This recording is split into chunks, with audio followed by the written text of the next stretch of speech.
Chapter 4504. Jing Yang immediately stopped smiling. Yu Yu stared blankly at the orange in Yueao's hand. She pouted and said coquettishly, "Yueao, why aren't you peeling the orange for Big Brother?" "I'll peel the orange first." Yueao's little hand gently rubbed the orange until the peel loosened. Then, she gently dug her index finger into the center of the orange and carefully peeled the peel. She peeled the orange very carefully.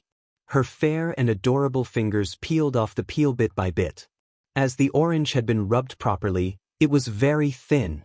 When she finished peeling the orange, Yu Yao was surprisingly patient. Bit by bit, she peeled off the white peel on the fruit pouch. The white peel was edible, but it affected the texture slightly. Every time Yun Shishir peeled an orange for Yueyao, she would peel off the white peel bit by bit. This made the texture even sweeter and more perfect. Yueyao imitated Yun Shishir's actions and slowly tore off the white fruit along the lines. However, this process was extremely long. Moreover, Yueyao's fingers weren't very nimble. She peeled and paused for a while. Before they knew it, 5 minutes had passed and she had only peeled off half of the peel. If it had been any other time, Xiao Yichen would have lost his patience. However, since the person peeling the orange was Yueyao, he was happy to be patient. Yu Yu, Jing Yang, and Xiao Yichen stared fixedly at Yueyao as she peeled the peel. It was as though just watching her peel the white peel was exceptionally interesting. Finally, "I'm done peeling." Yueyao proudly waved the peeled orange in front of the three of them. "Look, I'm done peeling it." Xiao Yichen and Yu Yu stretched out their hands at almost the same time. However, Yueyao quickly retracted her hands. "This orange isn't for you guys." Yu Yu and Xiao Yichen's fragile hearts were about to shatter when they heard this. "If it's not for us, then who is it for?" Mommy said that Big Brother Yang Yang likes to eat oranges. As Yueyao spoke, she peeled the orange in half and prepared to divide it into pieces for Jing Yang to eat. Jing Yang's hand was on an foredrip, so Yueyao was about to feed him. This was a special treatment that Yu Yu and Xiao Yichen could only wish for. Xiao Yichen panicked and began to whine. "Yueyao, I want some too. Why aren't you giving it to Big Brother?" Yu Yu could not care less about being reserved. This was the first orange Yueyao had peeled in her life. It had an incomparably special meaning. It was as if this was not an ordinary orange, but a century-old longevity fruit. It was as if eating this longevity fruit would make one immortal. However, Yueyao couldn't bear to give it to them. Instead, she passed the fruit to Jing Yang. However, Jing Yang didn't dare to reach out to take it. This was because Yu Yu and Xiao Yichen, the two siscons, were staring at him covetously. It was as if the two of them would pounce on him if he reached out to take it. Jing Yang swallowed awkwardly and said quietly, "Why don't we have a competition? Whoever wins gets to eat the orange peeled by Yueyao. What do you think?" Xiao Yichen immediately perked up when she heard that Jing Yang wanted to play a game with them. "Tell me what game?" "I don't want to play if it's too easy." Jing Yang said, "How about playing one-halves?" When Yu Yu heard this, she didn't think much of it. Tisk, childish. Chapter 4505. Are you scared? You don't dare to compete with me? Jing Yang said proudly, "I'm very good at playing wooden dummies." "Are you trying to provoke me?" Yu Yu raised her eyebrows. "I won't fall for it. If you don't accept the challenge, then you're giving up." Jing Yang pretended to take the tangerine. "Then this tangerine is mine." "Wait." Xiao Yichen was anxious. "Isn't it just a game of wooden dummies? Let's compete. I'm not afraid of you." "Sure." Jing Yang sat up calmly. "Come on, who wants to compete with me first?" "Me." Xiao Yichen's desire to win was aroused. He sat down on the bed. 3, 3, 4, 4. We're both wooden dummies. Don't talk and don't move." As soon as he finished speaking, Jing Yang and Xiao Yichen looked at each other motionlessly as if they had been petrified. Xiao Yichen was known for his impatience. Although he was able to keep his composure at first, after a minute, his eyes suddenly became very sore and he only dared to blink gently. Yu Yu's mouth twitched when she saw the two of them looking at such a boring game so seriously. They were playing so seriously. Moreover, when they said they couldn't move, they really couldn't move at all. This game was very simple in the beginning. As long as they didn't move, there would be no problem.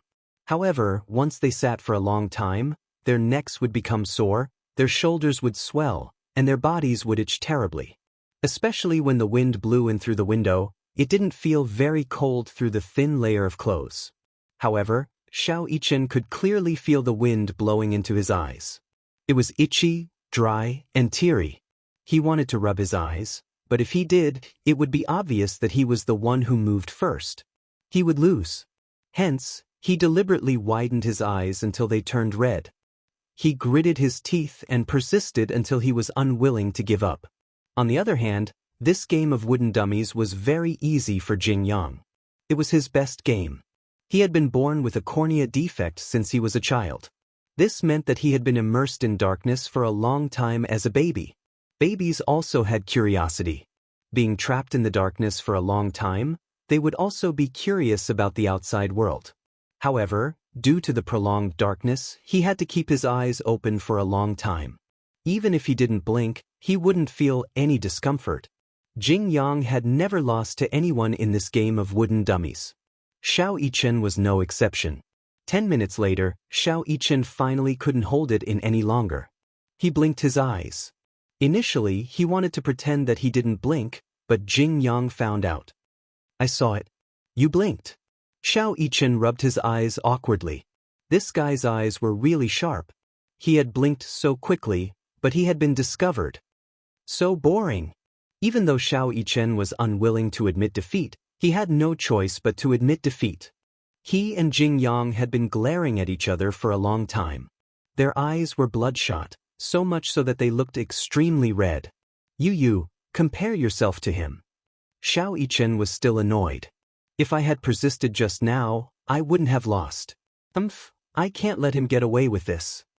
When Yu heard this, he sat on the bed in disdain and faced Jing Yang. "I'll compete with you." Jing Yang smiled. It didn't matter who competed with him. Chapter 4506. Initially, he had thought that this game was extremely boring. However, for the sake of the orange peeled by Yueyao, Jing Yang was willing to do anything. 3, 3, 4, 4, 4 were all blockheads. Don't talk and don't move. Yu and Jing Yang did not move an inch after that. Xiao Yichen considerately closed the window. If the window had not been open, he would not have lost so badly. At that time, he wanted to remind Yu to close the window. However, he could not move his mouth or speak. He hinted many times, but Yu did not even notice him. Hence, he gave up. However, since Yu was going to compete with Jing Yang, he had to close the window to prevent the same thing from happening. After the window was closed, the ward suddenly became quiet and there was no more wind. Jing Yang calmly opened his eyes and stared at Yu without moving. Xiao Yichen suddenly thought of playing tricks. He sneaked behind Yu and rubbed his nose. He made funny faces and racked his brains to make Jing Yang laugh. However, Jing Yang did not even look at him. Did he have no presence at all? Xiao Yichen stuck out his tongue. However, no matter how he tried to provoke him or make him laugh, Jing Yang did not react. He only stared at Yu silently. The two of them stared at each other for more than 10 minutes. Oh God! For more than 10 minutes, he did not move at all. Xiao Yichen thought that it would be over in 3 minutes at most. He was such a restless person. Making him sit in the same place without moving was undoubtedly a torturous torture. However, it was not a problem for Jing Yang at all. It seemed that he had underestimated this kid called Jing Yang. He stared at Yu without moving an inch. Just like that, another half an hour passed. Xiao Yichen did not know how many times he had yawned. Yueyao looked at Jing Yang and then at Yu. He also felt bored. "Don't compete anymore." Jing Yang and Yu did not reply. They were still holding their breaths. Jing Qi came back with hot water and saw the two children sitting face to face, motionless like statues. She felt strange. When she saw that Jing Yang's infusion bottle had been hung up, she rushed over and rang the bell. The nurse rushed over. As soon as the nurse entered the room, she was also confused by this scene. What's wrong with the two children? Jing Qi was also stunned. I don't know what happened either.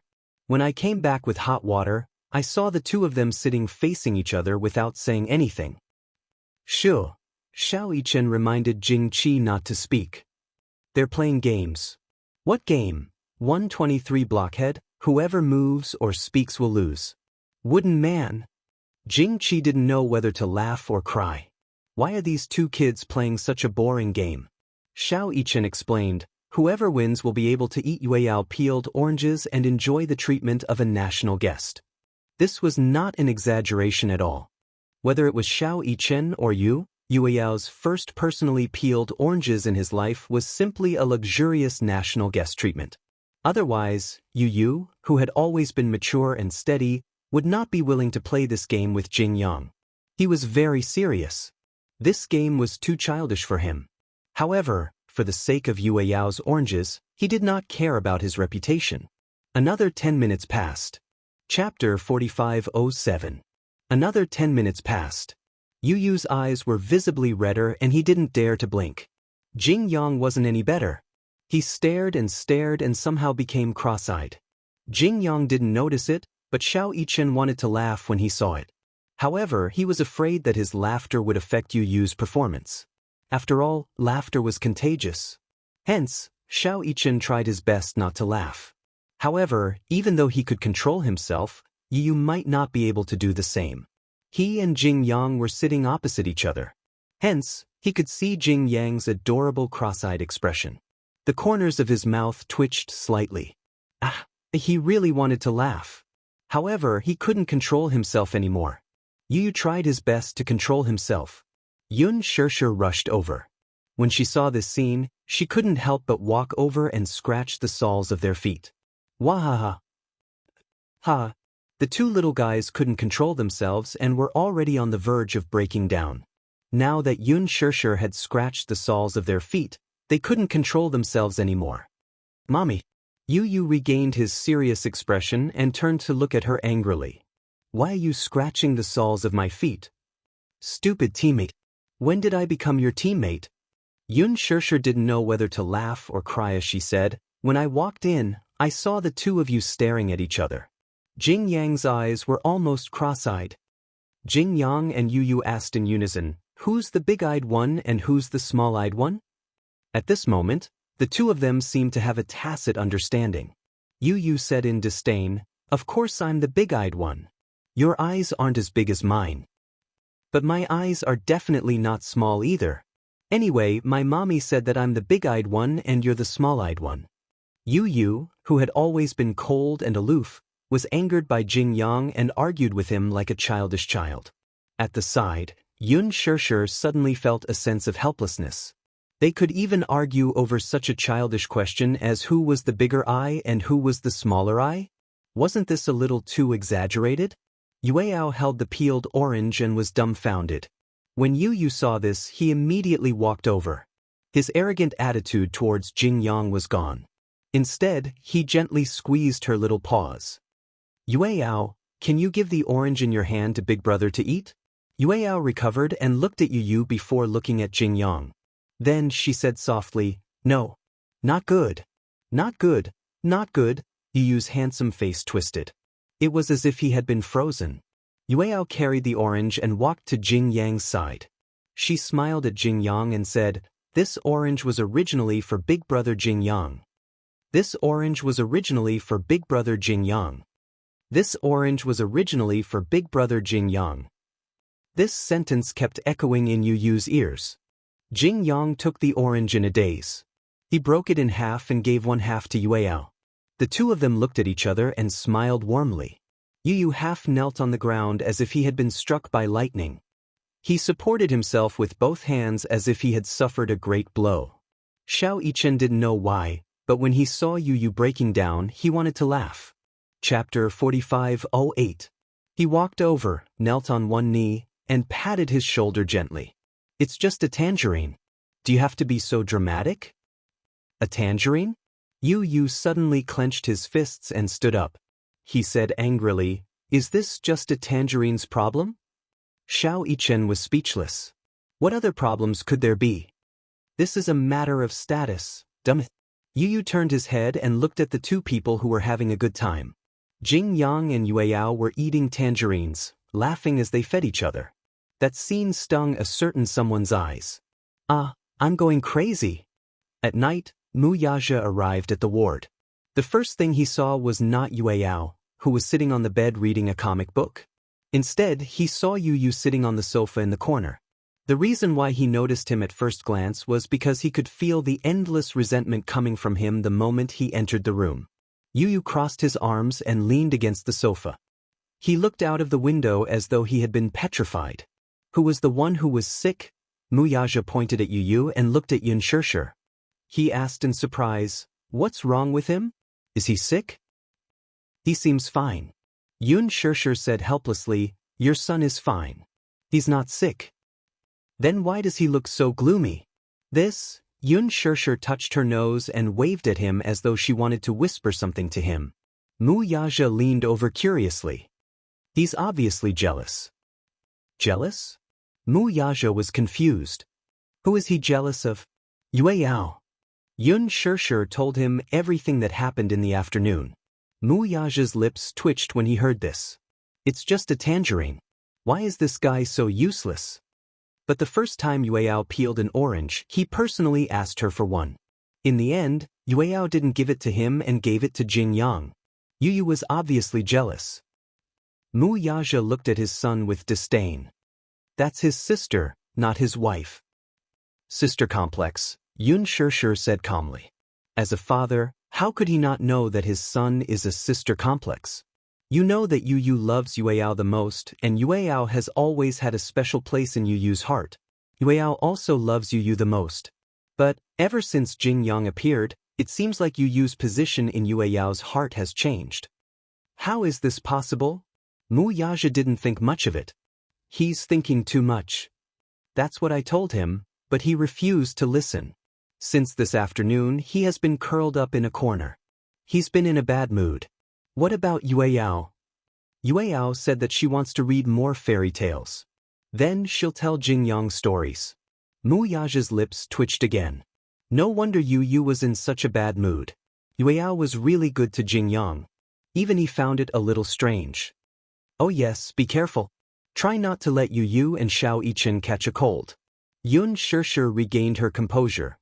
What's wrong? Chapter 4509. Quarantine. Yun Shirshir suddenly became nervous. Is it that serious? Then what about Yueyao? Will Yueyao catch the flu? It is said that there are a few suspected cases in this hospital. Of course, this is internal news. The Ministry of Health does not dare to make a big deal out of it. They are still analyzing the degree of contagion for fear of causing panic among the public. Of course, regardless of whether it is true or not, don't go anywhere other than the ward. Oh, I understand. Yun Shirshir nodded. For the past 2 days, Yueyao had been very obedient. Initially, she wanted to go to the back garden with Jing Yang to play. However, because she was worried about the flu, she asked Yueyao and Jing Yang not to go anywhere outside the ward. Yueyao read a lot of fairy tales at night. Although she was still young, she had already started to learn how to read. Moreover, the comic books had pinyin, so she learned a lot of new stories and told them to Jing Yang. Yu became even more depressed these days and fell ill. It was not because she was too sad that she fell ill, but because she caught a cold. Yun Shirshir became alert and asked the doctor about the cause. Because it was sudden, the doctor was not sure. Hence, he took a blood sample and said that the results would only be out in 2 or 3 days. In these 2 or 3 days, Xiao Yichen also fell ill. In addition, another child that Yun Shirshir did not expect was also sent to the hospital. It's you? Yun Shirshir stood in the corridor and looked at Chu Ho, who was holding a hot water bottle. She was so shocked that she could not speak. Chu Ho was also a little surprised to see her. Why are you here? Yun Shirshir frowned and said, the 3 children are sick. They caught a cold and are hospitalized now. Chu Ho immediately became nervous when he heard this. The 3 children are sick? They all caught a cold? Yun Shirshir asked again, what about you? Xiaobao caught a cold and was hospitalized. The doctor said that he might have contracted a new type of influenza and is now in a semi-isolated state. So serious? Haven't you noticed that many children are inexplicably hospitalized with a cold? The 4 major children's hospitals in Beijing were all overcrowded, and there was a shortage of beds. It's a change of season, and the weather has been fluctuating between hot and cold recently. When Xiaobao caught a cold at first, I didn't take it to heart and kept asking the family doctor to give him injections and medicine. But after a week, he suddenly had a fever. I was really worried, so I wanted to send him to an authoritative hospital. Unexpectedly, the doctor said that he might have contracted a new type of influenza. I heard that there are already deaths in another children's hospital. Death cases? Yun Shirshir was shocked. She had been following the news, but she had never heard of any deaths. Why haven't I heard about it? I'm quite concerned about this matter. It's the news from this morning. There will probably be a report tonight. Chu Ho asked with concern, "Are the 3 little guys okay?" "We've already taken a blood sample and submitted it for testing. Because the hospital has been overcrowded recently, many doctors have been temporarily transferred to other hospitals. The test results will probably only be available in a few days. So we can't be sure if they have contracted the influenza." Chapter 45:10. Fortunately, Qianqian and Ruerwei have not had much contact with Xiaobao. Otherwise, the doctor said that such a young child would not be able to withstand the influenza virus. His life might be in danger.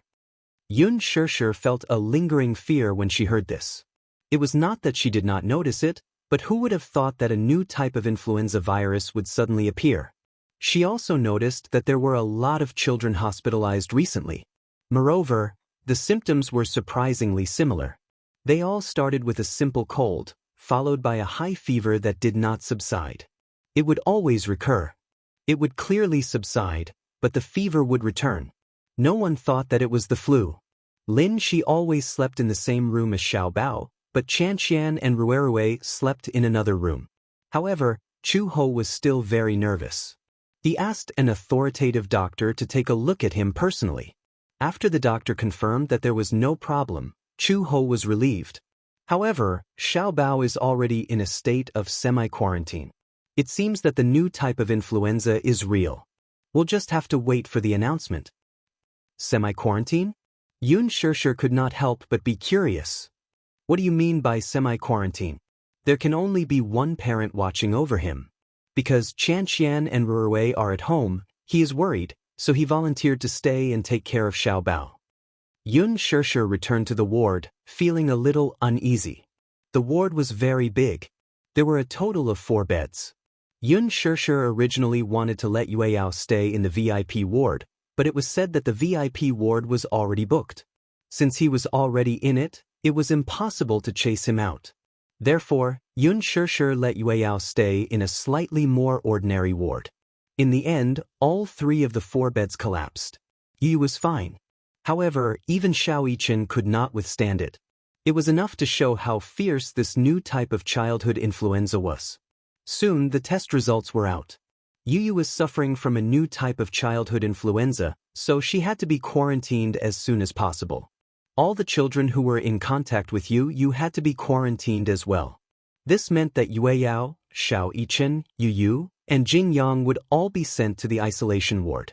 Furthermore, only one parent was allowed to accompany the child. Yun Shirshir was a little dumbfounded when she heard the results. The doctor and nurse hurried over and took Yueyao and Xiao Yichen's blood samples, saying that they needed to conduct further tests. Jing Yang naturally couldn't escape either. He only had a common cold, but because Yueyao and Yu were also implicated, Yun Shirshir could not help but feel guilty.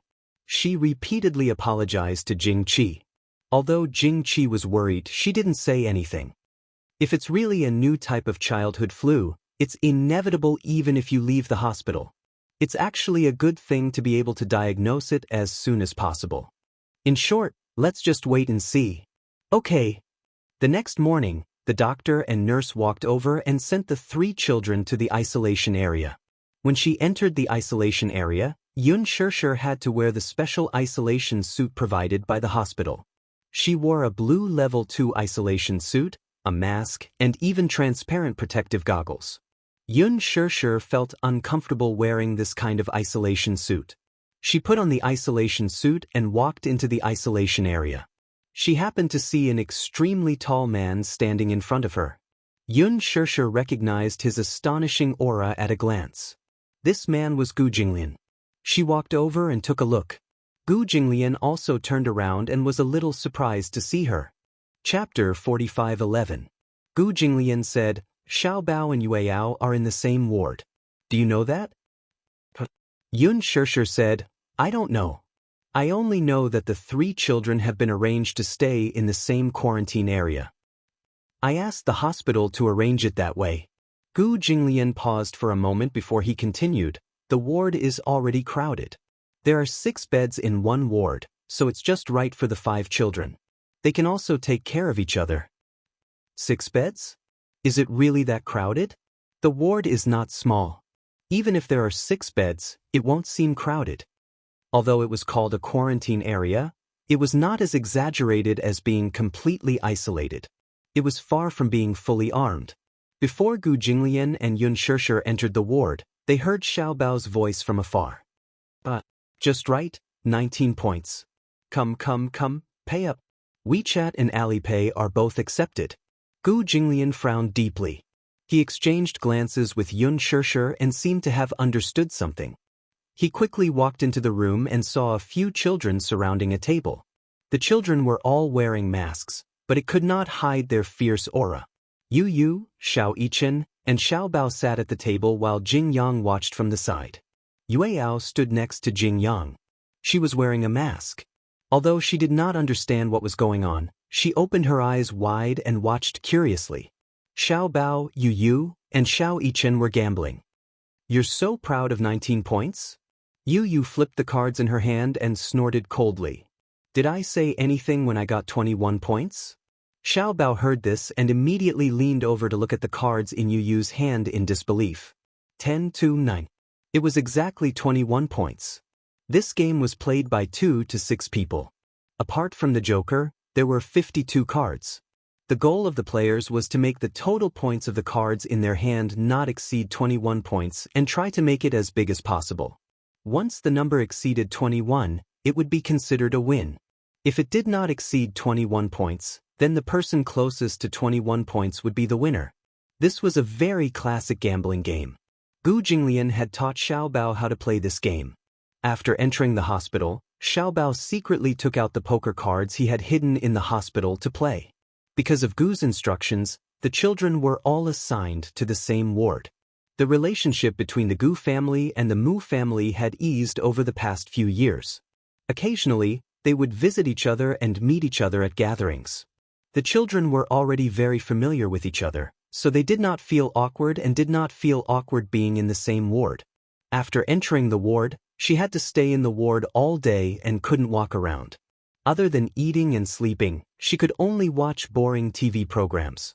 Because the semi-quarantine area was filled with children, Peppa Pig was playing on a loop on the TV. At first, he watched with great interest. But after a long time, they inevitably felt bored. Hence, Xiao Bao suggested that they play 21 points and asked if anyone wanted to participate. Yu Yu and Xiao Yichen ignored him at first. Then Xiao Bao started to mock them. I'm not targeting anyone. Forgive me for being blunt, but everyone here is trash. It would have been better if he did not provoke them. After he mocked them, Yu Yu and Xiao Yichen immediately sat down at the card table.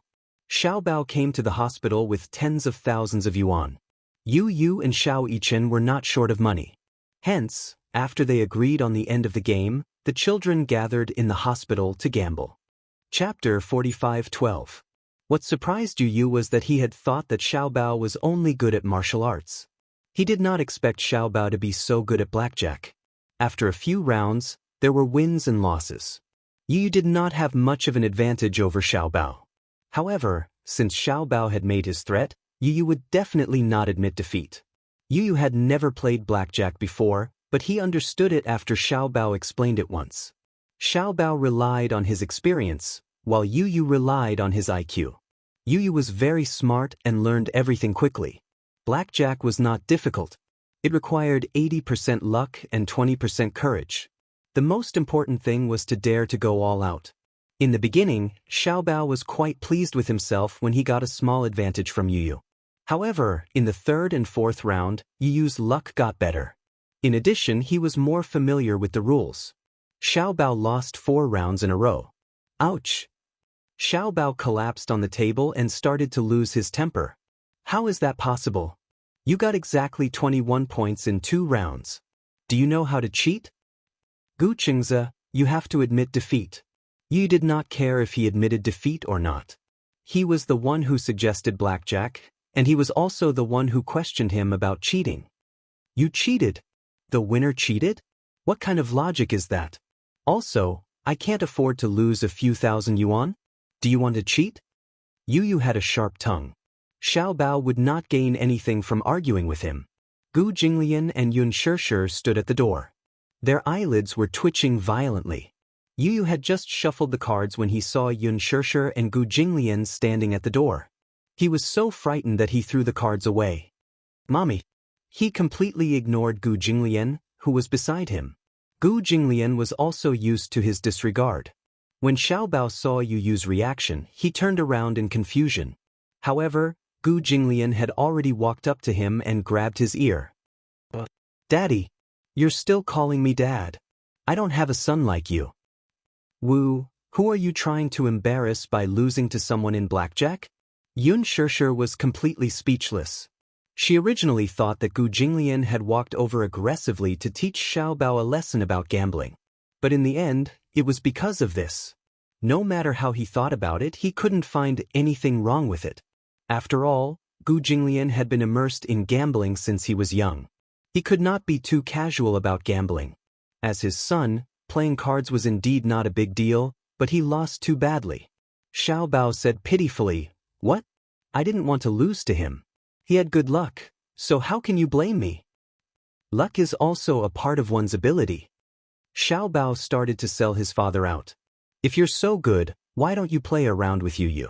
If you can beat Yu, it's not too late to say such sarcastic words. I think you definitely can't beat Yu. His luck is too good. Had he ever seen such a son? Pushing his own father into a fire pit? Asking him to play blackjack with a 10-year-old kid? Whether he won or lost, it wouldn't look good. If he won, it would only be seen as an adult bullying a child. If he lost, it would be even more embarrassing. However, if he didn't play with Yu, it would look like he had a guilty conscience. Gu Jinglian gritted his teeth in hatred. How could he have such a stupid son? Seeing this, Yu also started to put up a banner. Gu Jinglian, if you feel indignant on behalf of Gu Qingze, why don't you play with me too? Chapter 45:13. Gu Jinglian glared at him coldly. Yu, on the other hand, was not afraid of the tiger. He glared back fiercely. Come on, let's decide the winner in 1 round. I'm not playing with you. You're guilty. You're scared. Get your father to play with me. My father needs to go to work. He needs to work. Who would be like you? Gu Jinglian was so angry that his face turned ashen. He had actually been bullied by Yu, this little b** starred. Moreover, he had been ridiculed to the point where he could not retaliate. Yun Shishir quickly came over to smooth things over. You don't mess around. I'm not messing around. You're not allowed to provoke Uncle Gu. Okay. Yu listened obediently, but secretly gave Gu Jinglian a thumbs up. When Gu Jinglian saw this, he gritted his teeth even harder. He turned around and looked at Yun Shishir. Where's Muyaja? He asked. He's at the office. What's he doing at the office? He's at work. Come here. Gu Jinglian was obviously serious. Tell him that his son provoked me. Why did it feel like Gu Jinglian was complaining? Half an hour later, Muyaja arrived. He had originally planned to rush over after dealing with the company's affairs. Although only one guardian could enter the quarantine area, his 3 children were in the hospital and he was worried about being alone at home. Just then, Gu Jinglian called and said that there was something urgent. He thought that something earth-shattering had happened and hurried over. However, when he entered the ward, he saw Gu Jinglian sitting at the table with a deck of poker cards in front of him. Muyaja was stunned. What was going on? When Yu saw him, she immediately ran over and said to him, Daddy, Gu Jinglian wants to play blackjack with you. You have to work harder. You can't lose, okay? His son's skills were not as good as mine, so he lost to me. I asked him to play with me, but he said that he would not lower himself to the same level as a child, and that it would only count if he played with you. Mu Yaja looked at Gu Jinglian speechlessly. Are you a child? So childish? Gu Jinglian raised his eyebrows. Sit. Mu Yaja sat down in front of the table. Gu Jinglian immediately dealt the cards, 1 open card and 2 hidden cards. 1 round to decide the winner. Mu Yaja frowned. You want to play blackjack with me? What is it? I won't. Mu Yaja said, I rarely play cards. Gu Jinglian said, Your son knows how to play blackjack, and you're telling me you don't? Who are you lying to? Mu Yaja said innocently, I really don't know how to play. Do you think I'm you? Gu Jinglian was speechless. He deeply suspected that Mu Yaja was pretending to be a wolf in sheep's clothing. How could he not have come into contact with blackjack? Then what do you know? Mu Yaja said, If it's 2 people, I'll play catfishing. Catfishing? Yu leaned over curiously. Daddy, you really don't know how to play? Mu Yaja lowered his voice. I've played before, but I forgot the rules. You're such a scammer. Who would be happy to play blackjack with him? Who is he? He grew up in the casino. You can't afford to offend him. The president of Xingyu Financial Group was actually scared. You despised him. Daddy, you're such a coward. Mu Yaja didn't think much of it. So be it. Daddy doesn't earn money to gamble. It's to support the 3 of you. These words were very pleasing to Yu's ears. Why was his daddy so virtuous? Chapter 45:14. Gu Jinglian snorted coldly. Are you a sore loser? That depends on what you're betting on. Mu Yaja suddenly leaned closer and said meaningfully, If you want to bet, why don't you bet on something big? I'm quite interested in the Gu family mansion. Why don't you use the Gu family mansion as your capital? Gu Jinglian's gaze sharpened. This Mu Yaja was quite good at speaking without thinking. The Gu family mansion? Every inch of that land was worth a fortune. It had been preserved for hundreds of years, and every brick was worth a fortune. Even the Cultural Relics Bureau had estimated the price of the carvings on the eaves. This piece of land was worth half of the Gu Corporation's shares. It was a mansion that was more expensive than a courtyard house in the capital. But you can't bear to part with it? Are you feeling guilty? Mu Yaja mocked expressionlessly. It seems that President Gu is not so sure about winning. His provocation was only because he had set his sights on the Gu family's main residence.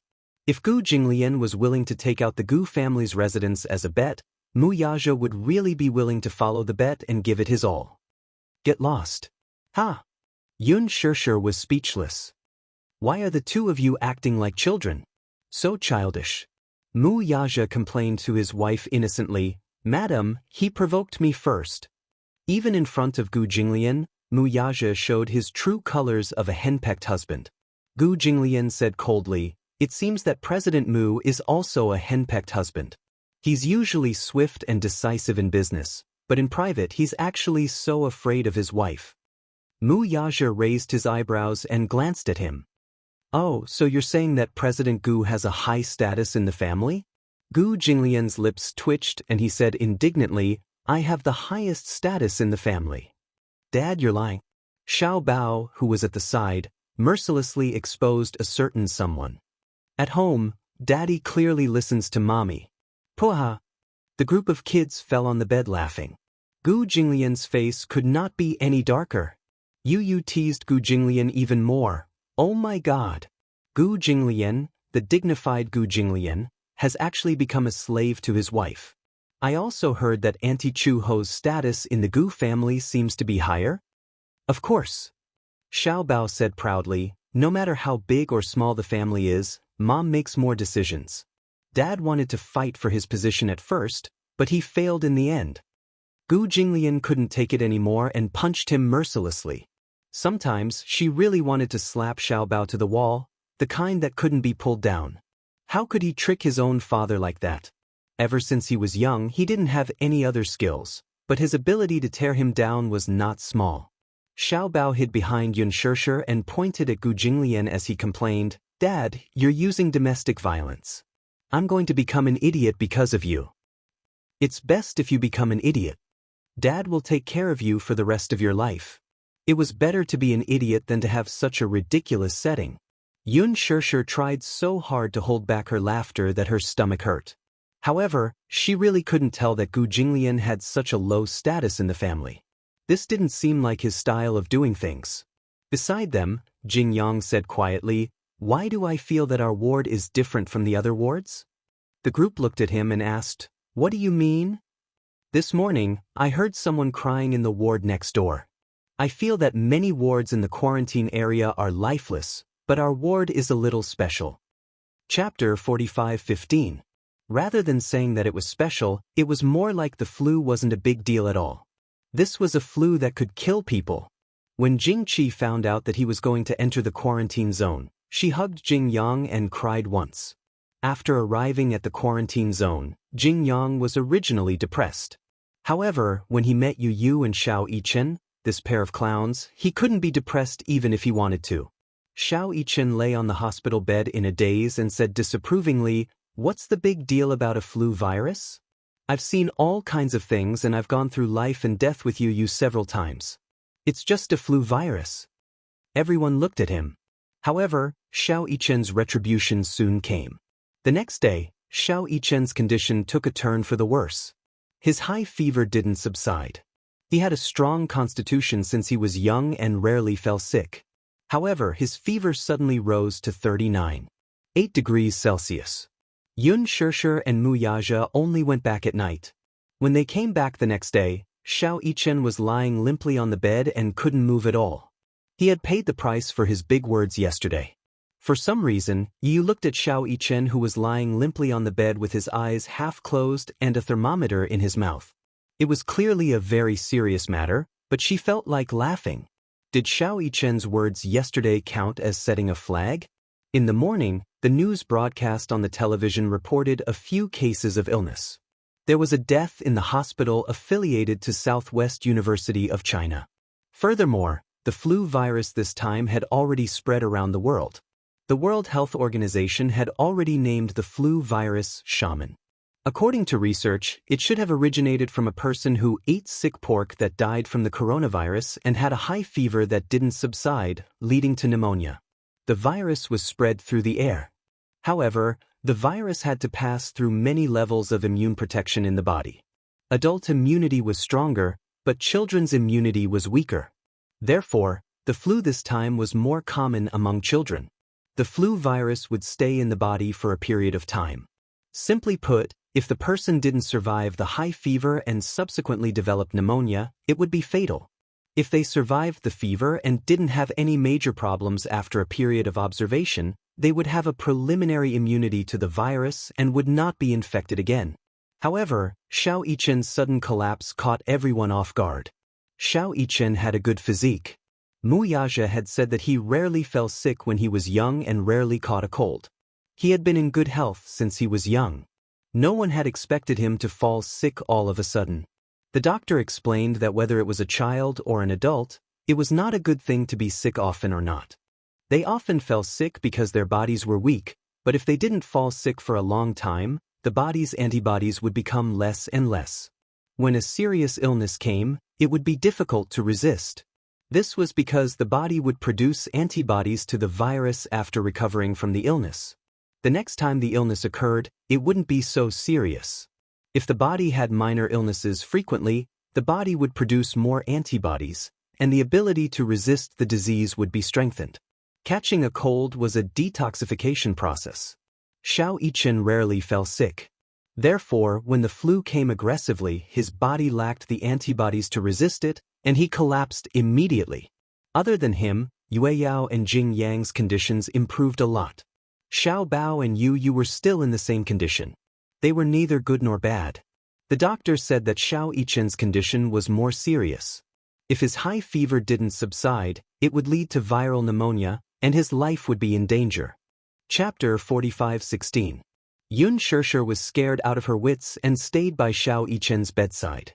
Yue Yao's heart ached for her brother as well. She recalled how Xiao Yichen and Yu Yu had fought over the tangerines she had peeled a few days ago. In the end, she had given the tangerines to Jing Yang. She had peeled 2 tangerines and wanted to give them to Xiao Yichen. Although she was still young, she could vaguely understand the doctor's words. When she found out that Xiao Yichen's condition was not optimistic, she was naturally unhappy. Jing Yang's heart ached when he saw this.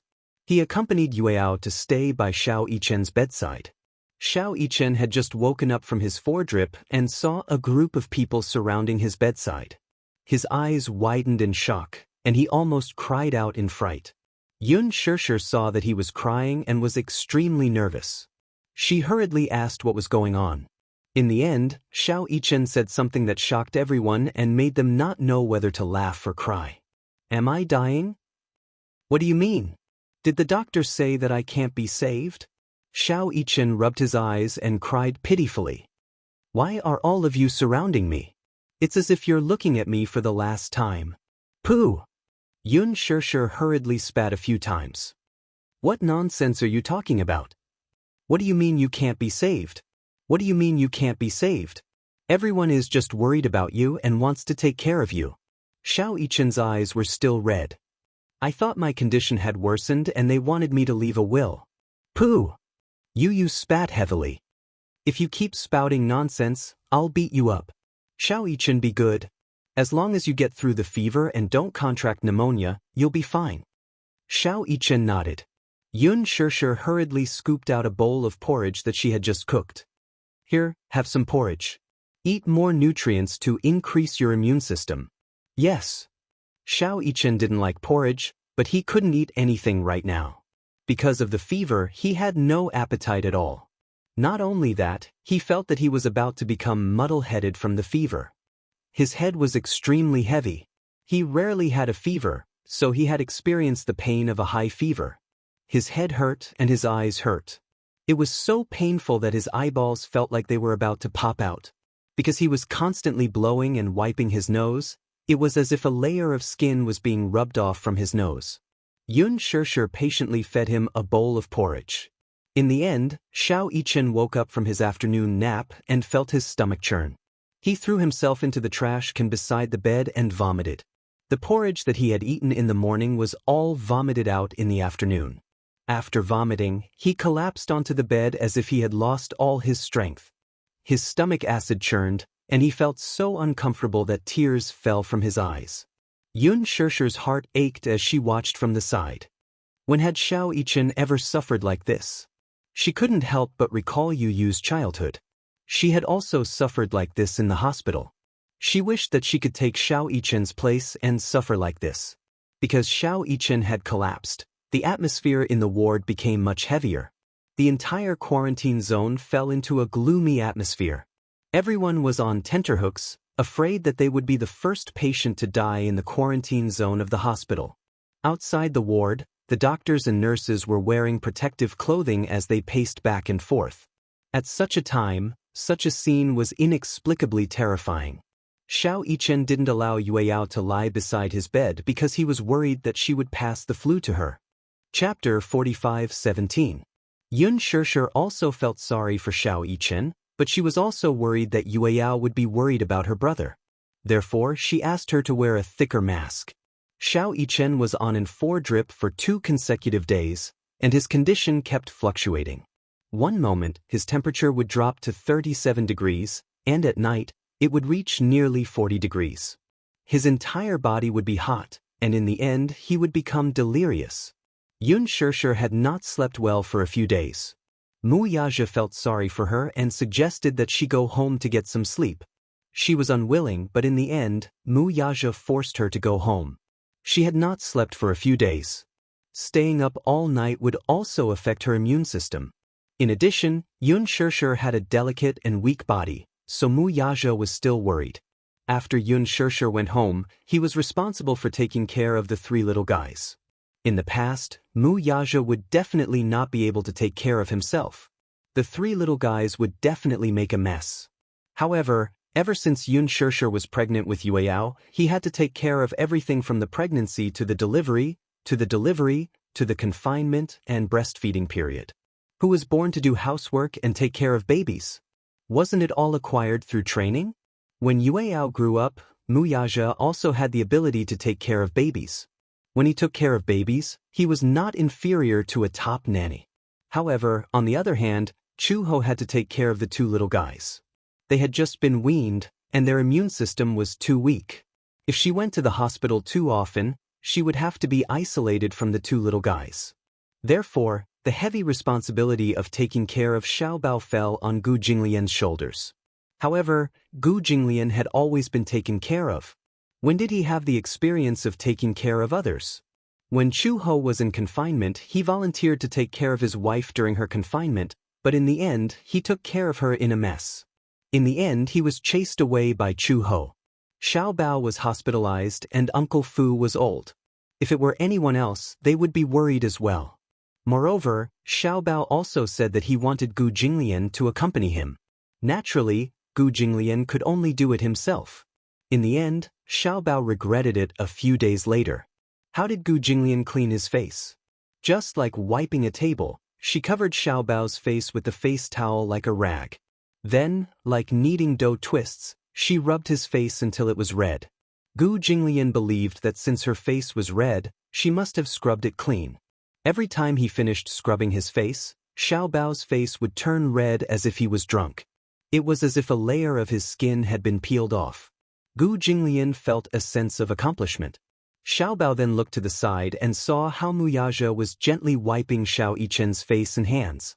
He was so jealous that he was speechless. He patted the blanket and shouted at Gu Jinglian's back view indignantly, "Dad! What's the use of being handsome? You don't know how to cook or wash clothes. You can't even take care of a patient well. Can your handsome face be used as food?" Gu Jinglian turned around gloomily. He was about to flare up, but since Xiaobao said that he was handsome, he was satisfied. Xiao Yichen was not convinced when he heard this. He supported his weak body to sit up and said indignantly, "Is your dad handsome? He's not as handsome as my dad. My dad is the most handsome in the world. He's the richest and the most gentle. Can your dad compare to him?" Chapter 45:18. Mu Yaja's eyelids twitched fiercely. It was understandable for children to brag and compete. But when did violence become a category of comparison? My daddy won't compete with you in violence. Xiao Yichen gave him a thumbs up. My daddy is rich. My daddy has a lot of money. He can build a few Eiffel Towers for me to climb with his money. Mu Yaja almost vomited blood. He was secretly calculating if he could really build a few Eiffel Towers with his wealth. While he was still calculating, the two little guys had already started bragging. My daddy can cook Chinese food, Western food, pasta, instant noodles, and pizza. My father knows how to write song calligraphy in regular script and seal script. Every piece of calligraphy is priceless. Our family lives in a big villa. Our family has a big courtyard. My daddy's Xingyu Financial Group can buy your Gu Corporation. My daddy can buy Xingyu if he sells the Gu Mansion. Huff huff. Puff. The two little guys were panting after 300 rounds of verbal sparring. Yu Yu suddenly walked gracefully in front of Xiao Yichen and said calmly, "Xiao Yichen, open your mouth." What? As soon as Xiao Yichen opened his mouth, Yu Yu immediately stuck the thermometer into his mouth. Xiao Yichen frowned, held the thermometer in his mouth, and glared at Yu Yu. Wow, it's finally quiet. Yu Yu took a deep breath and suddenly felt that the world had become beautiful. Haha, who told you to show off? Now you can't say anything, right? While Xiaobao was feeling smug, Gu Jinglian's tall figure had already approached. Before he could react, the big devil pinched his cheek and stuffed the thermometer into his mouth. This time, the two little guys were as quiet as chickens and stared at each other. However, even so, neither of them was convinced. They crossed their arms and glared at each other with resentment. 5 minutes later, Yi took out the thermometer and looked at the temperature. His brows furrowed. Tisk. Mu Yaja came over sternly. How is it? The temperature has risen again. Yu Yu showed the thermometer to Mu Yaja. 39.5 degrees. High fevers are recurring. This situation is not optimistic. Gu Jinglian started to worry as well. Although they usually bickered, he was still worried about little Yichen's condition at critical moments. Should we call the doctor? The doctor came this morning and prescribed some medicine and drips, but his condition is still not improving. If this situation continues, little Ichen will be sent to the quarantine zone. The complete isolation zone was the severe isolation zone. That meant that his life could be in danger. Usually, a patient would be in a room in such an isolated area and no one would have the right to visit them. Xiao Yichen was also worried. He lay on the hospital bed and looked listless. Is the fever coming on again? The fever had already subsided this morning. Will I never recover? Try saying that again. Yu and Mu Yaja said in unison. Xiao Yichen kept quiet. Xiao Bao couldn't bear to see him like this. All right, I won't argue with you anymore. It won't be too late to argue with me when you're fully recovered. Now, get some rest. Chapter 45:19. Xiao Yichen glanced at him resentfully from the corner of his eyes. That's why you should keep a distance from me. Don't get infected by me when the time comes. What's there to be afraid of? I'm not afraid of getting sick. Gu Jinglian suddenly became nervous and gave him a knock on the head. Don't raise a flag. Xiao Bao tilted his head. Dad, what's a flag? Gu Jinglian pinched his son's cheeks in disappointment. Although he was angry at him, his heart ached for him even more. These words were just like how a general would say to his beloved female lead in a TV series, "When I come back victorious, I'll marry you." It was as scary as that. However, Gu Jinglian's worries came true very quickly. The next day, Gu Jinglian woke up after a night of watching over Xiao Bao. He had a high fever. The doctor did his rounds and checked on his condition. He said that Xiao Bao's condition had worsened just like Xiao Yichen's. Hence, he suggested that Xiao Yichen and Xiao Bao be quarantined. This would be considered a completely quarantined area. Gu Jinglian's heart sank when he heard this. He was still wondering if he had not taken good care of Xiao Bao and Xiao Bao's condition had worsened instead.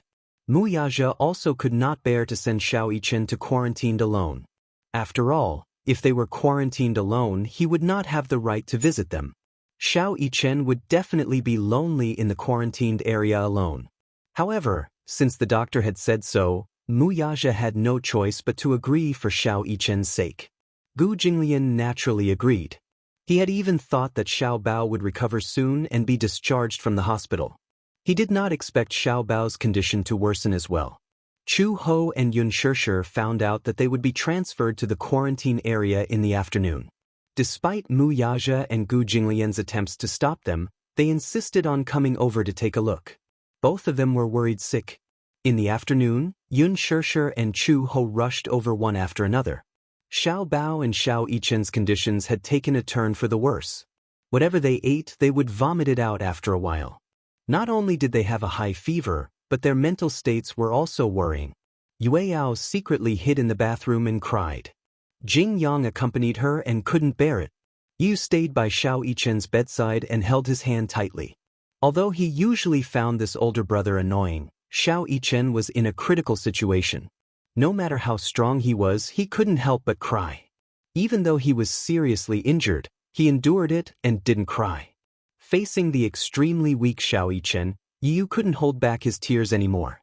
He clenched his teeth and covered his face as he cried secretly. Xiao Yichen could only open his eyes and look at him. He didn't even have the strength to speak. He wanted to raise his head and hold Yu Yu's hand to comfort him and tell him not to worry, but he didn't even have the strength to speak. Xiao Bao's condition wasn't any better. He was much more delicate than Xiao Yichen to begin with. Initially, he was still strong enough to endure the pain of his high fever. However, when he saw Chu Ho, he immediately broke down and sobbed sadly. I feel terrible. He felt as if his entire body was on fire, but he was also extremely cold.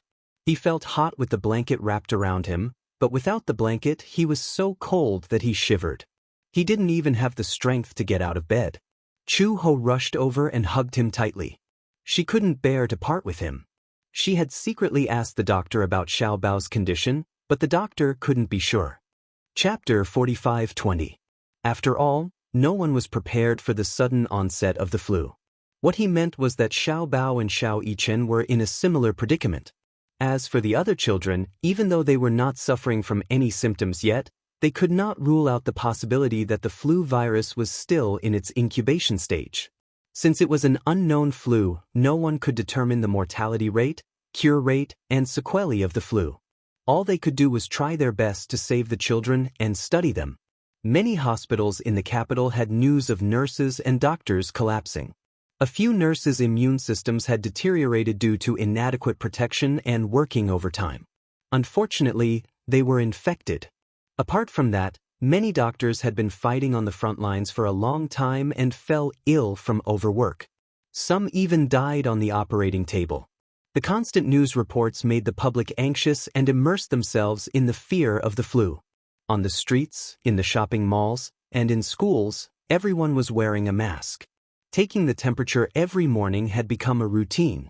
The thermometers in the pharmacies were sold out. In the alleys of the city, everyone was on tenterhooks, afraid that they would fall victim to the flu virus. Even if they could not accept it, they had no choice but to accept it. Yun Shirshir secretly cried in the bathroom for a long time. She wiped her tears and applied cold water to her face before walking out of the bathroom. She walked to Xiao Yichen's bedside and replaced Yu. Xiao Yichen gently held Yun Shirshir's hand. He looked at the doctors and nurses who had surrounded the bed and asked nervously, "Mommy, am I going to be quarantined?" Yeah. Yun Shirshir squeezed his palm and choked back her sobs. "It's okay. It's just a small problem. Mommy will wait for you to get better, okay?" "Yeah, I think it's just a small problem too." Xiao Yichen blinked and said disapprovingly, "I'm in good health. How can I be defeated by such a small flu virus?" Yeah. Yun Shirshir nodded her head vigorously as though she was using Xiao Yichen's words to convince herself. Xiao Yichen couldn't bear to see her holding back her sadness. He pursed his lips and looked at the ceiling to hold back his tears. He was not afraid of getting sick, but he was afraid that Yun Shirshir would be worried. She was so fragile. If she worried about him all the time, she would not be able to eat or sleep well. He must not show any signs of weakness, otherwise she would be even more worried. Therefore, Xiao Yichen pretended to be relaxed and said, "Mommy, when I leave the quarantine zone, I want to eat your black pepper steak. That will have to wait until you come out. For the sake of Mommy's black pepper steak, I have to work hard to get healthy." Xiao Yichen said confidently, "Don't worry, Mommy. I won't make you wait for too long." The doctor and nurse looked at each other and felt a little sad. The nurse walked over and said to Xiao Yichen, "Little boy, say goodbye to your daddy and mommy, okay?" "I don't need to say goodbye." Xiao Yichen's voice was a little choked up, but he still said stubbornly, "I'll be back soon." He and Xiao Bao were moved to a gurney and slowly pushed out of the ward. A group of people surrounded them as they walked towards the quarantine zone. 2 hospital beds were pushed to the quarantine zone door, one after the other. Xiao Bao's bed was pushed over to be next to Xiao Yichen's. Chapter 45-21. Xiao Yichen saw the fear and trepidation in Xiao Bao's eyes. He reached out his hand and said, "Come, hold my hand." Through the mask, little Treasure winked mischievously at him and held his hand in the same way. Perhaps to Xiao Bao, the flu was just an ordinary cold. It wasn't that serious. However, Xiao Yichen was deeply aware of what he and Xiao Bao were facing at the same time. It was a test of life. If they couldn't pass this test, they might not be able to survive. He heard from the doctor that although he had a good physique, he rarely fell sick since he was young. Because of this, his body produced very few antibodies. As a result, his illness came like a landslide. He didn't have many antibodies to defend against the flu virus. Hence, he collapsed. The 2 children were sent to the quarantine area. Yun Shirshir was distracted all day and all night. She didn't know when Xiao Yichen would be able to walk out of the coma. However, at the same time, there was good news. Yuyao's condition was slowly improving. If there were no accidents within a week, he should be able to be discharged. Yu had to be observed for a period of time. During this period of time, Yun Shirshir was invited by the company to participate in a charity performance. It was a song that praised the angel in white. It was used to encourage the medical staff on the front line. At the same time, it was used to calm the panic of the public. Yun Shirshir suppressed her worry and went to the sound engineer to record a demo. Xiao Yichen and Xiao Bao were sent to the quarantine area.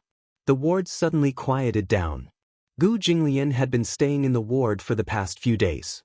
Xiaobao wasn't around and Mu Yaja couldn't take care of Yue Yao and Yu Yu on his own. Moreover, Jing Qi was also ill. Hence, Gu Jinglian helped to take care of Jing Yang. Jing Yang was especially afraid of Gu Jinglian. There was a type of person who, no matter how good-looking he was, had an irresistible aura that made people flinch at the sight of him. Gu Jinglian belonged to this type of person. No matter how calm and approachable he appeared, he couldn't hide his sharp aura at all. Every time Gu Jinglian wiped his face, Jing Yang would be as quiet as a puppet. He wouldn't move at all. Yu Yu was speechless. Was Gu Jinglian that scary? Why was Jing Yang so afraid? For a few days, there was no news about Xiao Bao and Xiao Yichen's condition. They didn't know if their conditions had improved or worsened. The man looked calm on the surface, but in reality, he was more worried than anyone else. Yue Yao and Yu Yu's were. Yu Yu said, "Actually, we seem to have neglected little Yichen. Even if he's my brother, he's not much older than me. He was only born an hour or two earlier than me, but he bears more responsibilities than anyone else." As the saying went, the crying child would get candy. However, Xiao Yichen was too stingy with his tears. Perhaps Mu Yaja had given him a special education since he was young. When he was half an adult, he was thrown into a special training camp. He had developed a strong character. No matter how wronged he was, he wouldn't cry easily. In front of Yu Yu, he also relied on his identity as Yu Yu's elder brother. He took care of Yu Yu just as much as Mu Yaja and Yun Shishir. He was very attentive. Chapter 45:22. In Yun Shishir's heart, a bowl of water was not full. In addition, Yu had always been weak, so she focused on Yu Yu and ignored Xiao Yichen's needs. Xiao Yichen also rarely asked for any conditions because he felt that as an older brother, he should be more sensible and not act like a spoiled child. It was because he did not fight for anything, and did not even act like a spoiled child. This made it easier for people to overlook his desires. The more sensible a child was, the easier it was for people to forget that he was still a child. Xiao Yichen was only a little over 10 years old.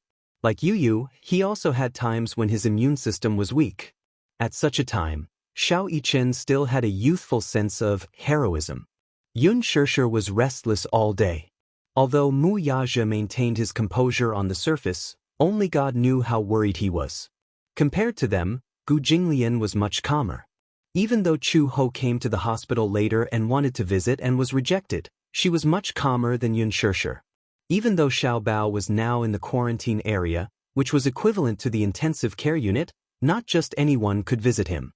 She also thought optimistically that being quarantined would only be temporary. Children who liked to smile would have good luck. Xiao Bao would definitely get better. It had to be said that emotions could be infectious. Chu Ho's strength and optimism also infected Yun Shishir. Yun Shishir finally pulled herself together. When Yun Shishir pulled herself together, Mu Yaja naturally calmed down a lot. However, it was impossible to say that she was not worried about Xiao Bao at all. Chu Ho refused to leave the hospital. The two little guys had already been entrusted to Uncle Fu's mother. She insisted on staying in the hospital and waiting for Xiao Bao to come out of the quarantine area. She usually helped Yun Shishir take care of the children. With her and Gu Jinglian around, the burden on Mu Yaja and Yun Shishir was much lighter. One time when they were free, Yun Shishir couldn't help but ask curiously, "Chu Ho, aren't you worried about Xiao Bao?" "Not worried? How could he not be worried? I will only be more worried than you. But you seem to be much calmer than me." When Chu Ho heard this, he smiled and said, "What else can I do? Am I supposed to panic and not choose a path? Xiao Bao is in the quarantine zone. He must miss me a lot. The only thing I can do every day is to call him and hear him tell me that he's safe. It was because I wanted to cheer him up that I had to be spirited. You know, emotions can be contagious. Only when I show confidence can I make him believe that his illness is just a minor illness and maintain a positive attitude." When Yun Shishir heard this, she nodded and said, "I also want to encourage Xiao Yichen. However, it seems like I'm the one who needs more encouragement." A mother is strong. A mother is the child's biggest reliance. However, Shirshir, you are already very strong. Don't worry, everything will be fine. Chu Ho patted her shoulder gently. Yun Shirshir was already stronger than she had imagined. If her children were quarantined, she would not be able to be so calm. In fact, in the quarantine area, Xiao Yichen's condition was not very good. He was originally the strongest one, but in the quarantine area, he was critically ill. Because of his high fever, he contracted viral pneumonia. Viral pneumonia could be understood as the late stage of influenza. Chapter 45-23. Xiao Yichen also knew that his condition was getting worse. Every time he saw the medical staff enter the ward fully equipped to take care of him, give him injections and infusions, and put on more and more masks, he gradually understood that his condition was not as optimistic as he had imagined. However, he did not want Yun Shirshir to worry. Even though he had a high fever and was dizzy, he still managed to stay awake and talk to her for more than 10 minutes. Once, after hanging up the phone, he fainted and was on the verge of going into shock due to exhaustion. In the end, the medical staff used a pacemaker to pull him back from the jaws of death. He did not dare to say anything about all this. What? The flu is raging all over the world? Hua Jin held Alice's shoulder anxiously. Is the flu virus serious this time? I spoke to Yun Shirshir on the phone and she said that all the hospitals are overcrowded. Moreover, the customs all over the world are heavily guarded and it's very difficult to pass through. Even if one had a fever or a cold one day, they would be quarantined for observation. The whole world was in a state of high alert. This flu is very aggressive and has spread crazily all over the world. According to the researchers, the first case was a person who accidentally ate a piece of infected pork and went abroad for a vacation. This flu is the most contagious among children. Even adults with weak immune systems can't escape from it. Hua Jin said with lingering fear, "At first, I thought it was just a common cold. Later, I heard that there were already deaths. Now, I heard that Xiao Yichen's condition is very serious. Yue Yao and Yu Yu are still quarantined in the hospital. I wonder how they are doing?" Initially, when he found out that the 3 little guys were infected with the flu, he was in a hurry to go back. However, the customs clearance was very strict. Anyone with the slightest sign of a cold would be quarantined. Even those who seemed to be perfectly healthy had to go through health procedures. The global tourism industry was in a terrible downturn. Because of this flu, all the industries in the world were facing huge losses. So far, there have been hundreds of deaths around the world. Among them, there are many doctors who died in the line of duty. Hua Jin was a little restless. By the way, is there any news from Gongjie recently? Alice shook her head. Thanks to the flu, there's been no news from Gongjie. So far, we haven't gotten any news about him. He can't be trapped in another country's territory, right? It's not impossible. Alice was also worried. But don't worry too much. Do you think Gongjie might have accidentally contracted the flu? After all, the flu is raging all over the world now, and many people are infected without any precautions. How would I know? I'm not one of his immune cells. Alice narrowed her eyes and changed the topic. You seem to be very concerned about him? Aren't you worried? Alice replied truthfully. I'm worried. How could he not be worried? It was just that she wasn't as obvious as he was. Hua Jin disagreed. Isn't it normal to be worried? Alice said, Don't worry. With Gongjie's physique, he'll definitely. Chapter 45-24. Alice widened her eyes in shock. What? Don't raise flags. Flags? What did he mean by that? Haven't you heard of it? In many television dramas, the general would say to his childhood sweetheart, When I'm done with this war, I'll come back and marry you. And then? Hua Jin looked gloomy. And then the general never came back. He died on the battlefield. Alice was speechless. Look, Shirshir also said that with Xiao Yichen's amazing physique, he won't fall sick easily. Look, his illness came like a landslide. He's completely quarantined now. Shirshir can't even see him more than a few times now. Alice licked her lips awkwardly and started to fidget. Pooh! She hurriedly spat it out. Hua Jin slumped on the sofa. He wanted to go back to China, but he couldn't. He didn't know where Gongjie was. Although it was absolutely safe here, he couldn't go anywhere else. Anxiety. Anxiety, it was another torturous few days. There was good news from the hospital. The authoritative professor had already extracted the influenza virus DNA in the research lab and put it into the research of a vaccine. Everyone was looking forward to the development of a vaccine to cure this influenza virus as soon as possible. Chu Ho inquired about Xiao Bao's condition from the office. Compared to Xiao Yichen, Xiao Bao's condition was gradually stabilizing. You should be on good terms with Mu Yichen's parents, right? The doctor asked in a roundabout manner. Chu Ho nodded. She came to the office alone. Yun Shishir didn't come with her. Hence, the doctor told her everything. Compared to Xiao Bao, Mu Yichen's condition doesn't seem to be as optimistic. A child with the same condition as him has unfortunately passed away this morning. Chu Ho's expression froze when she heard this.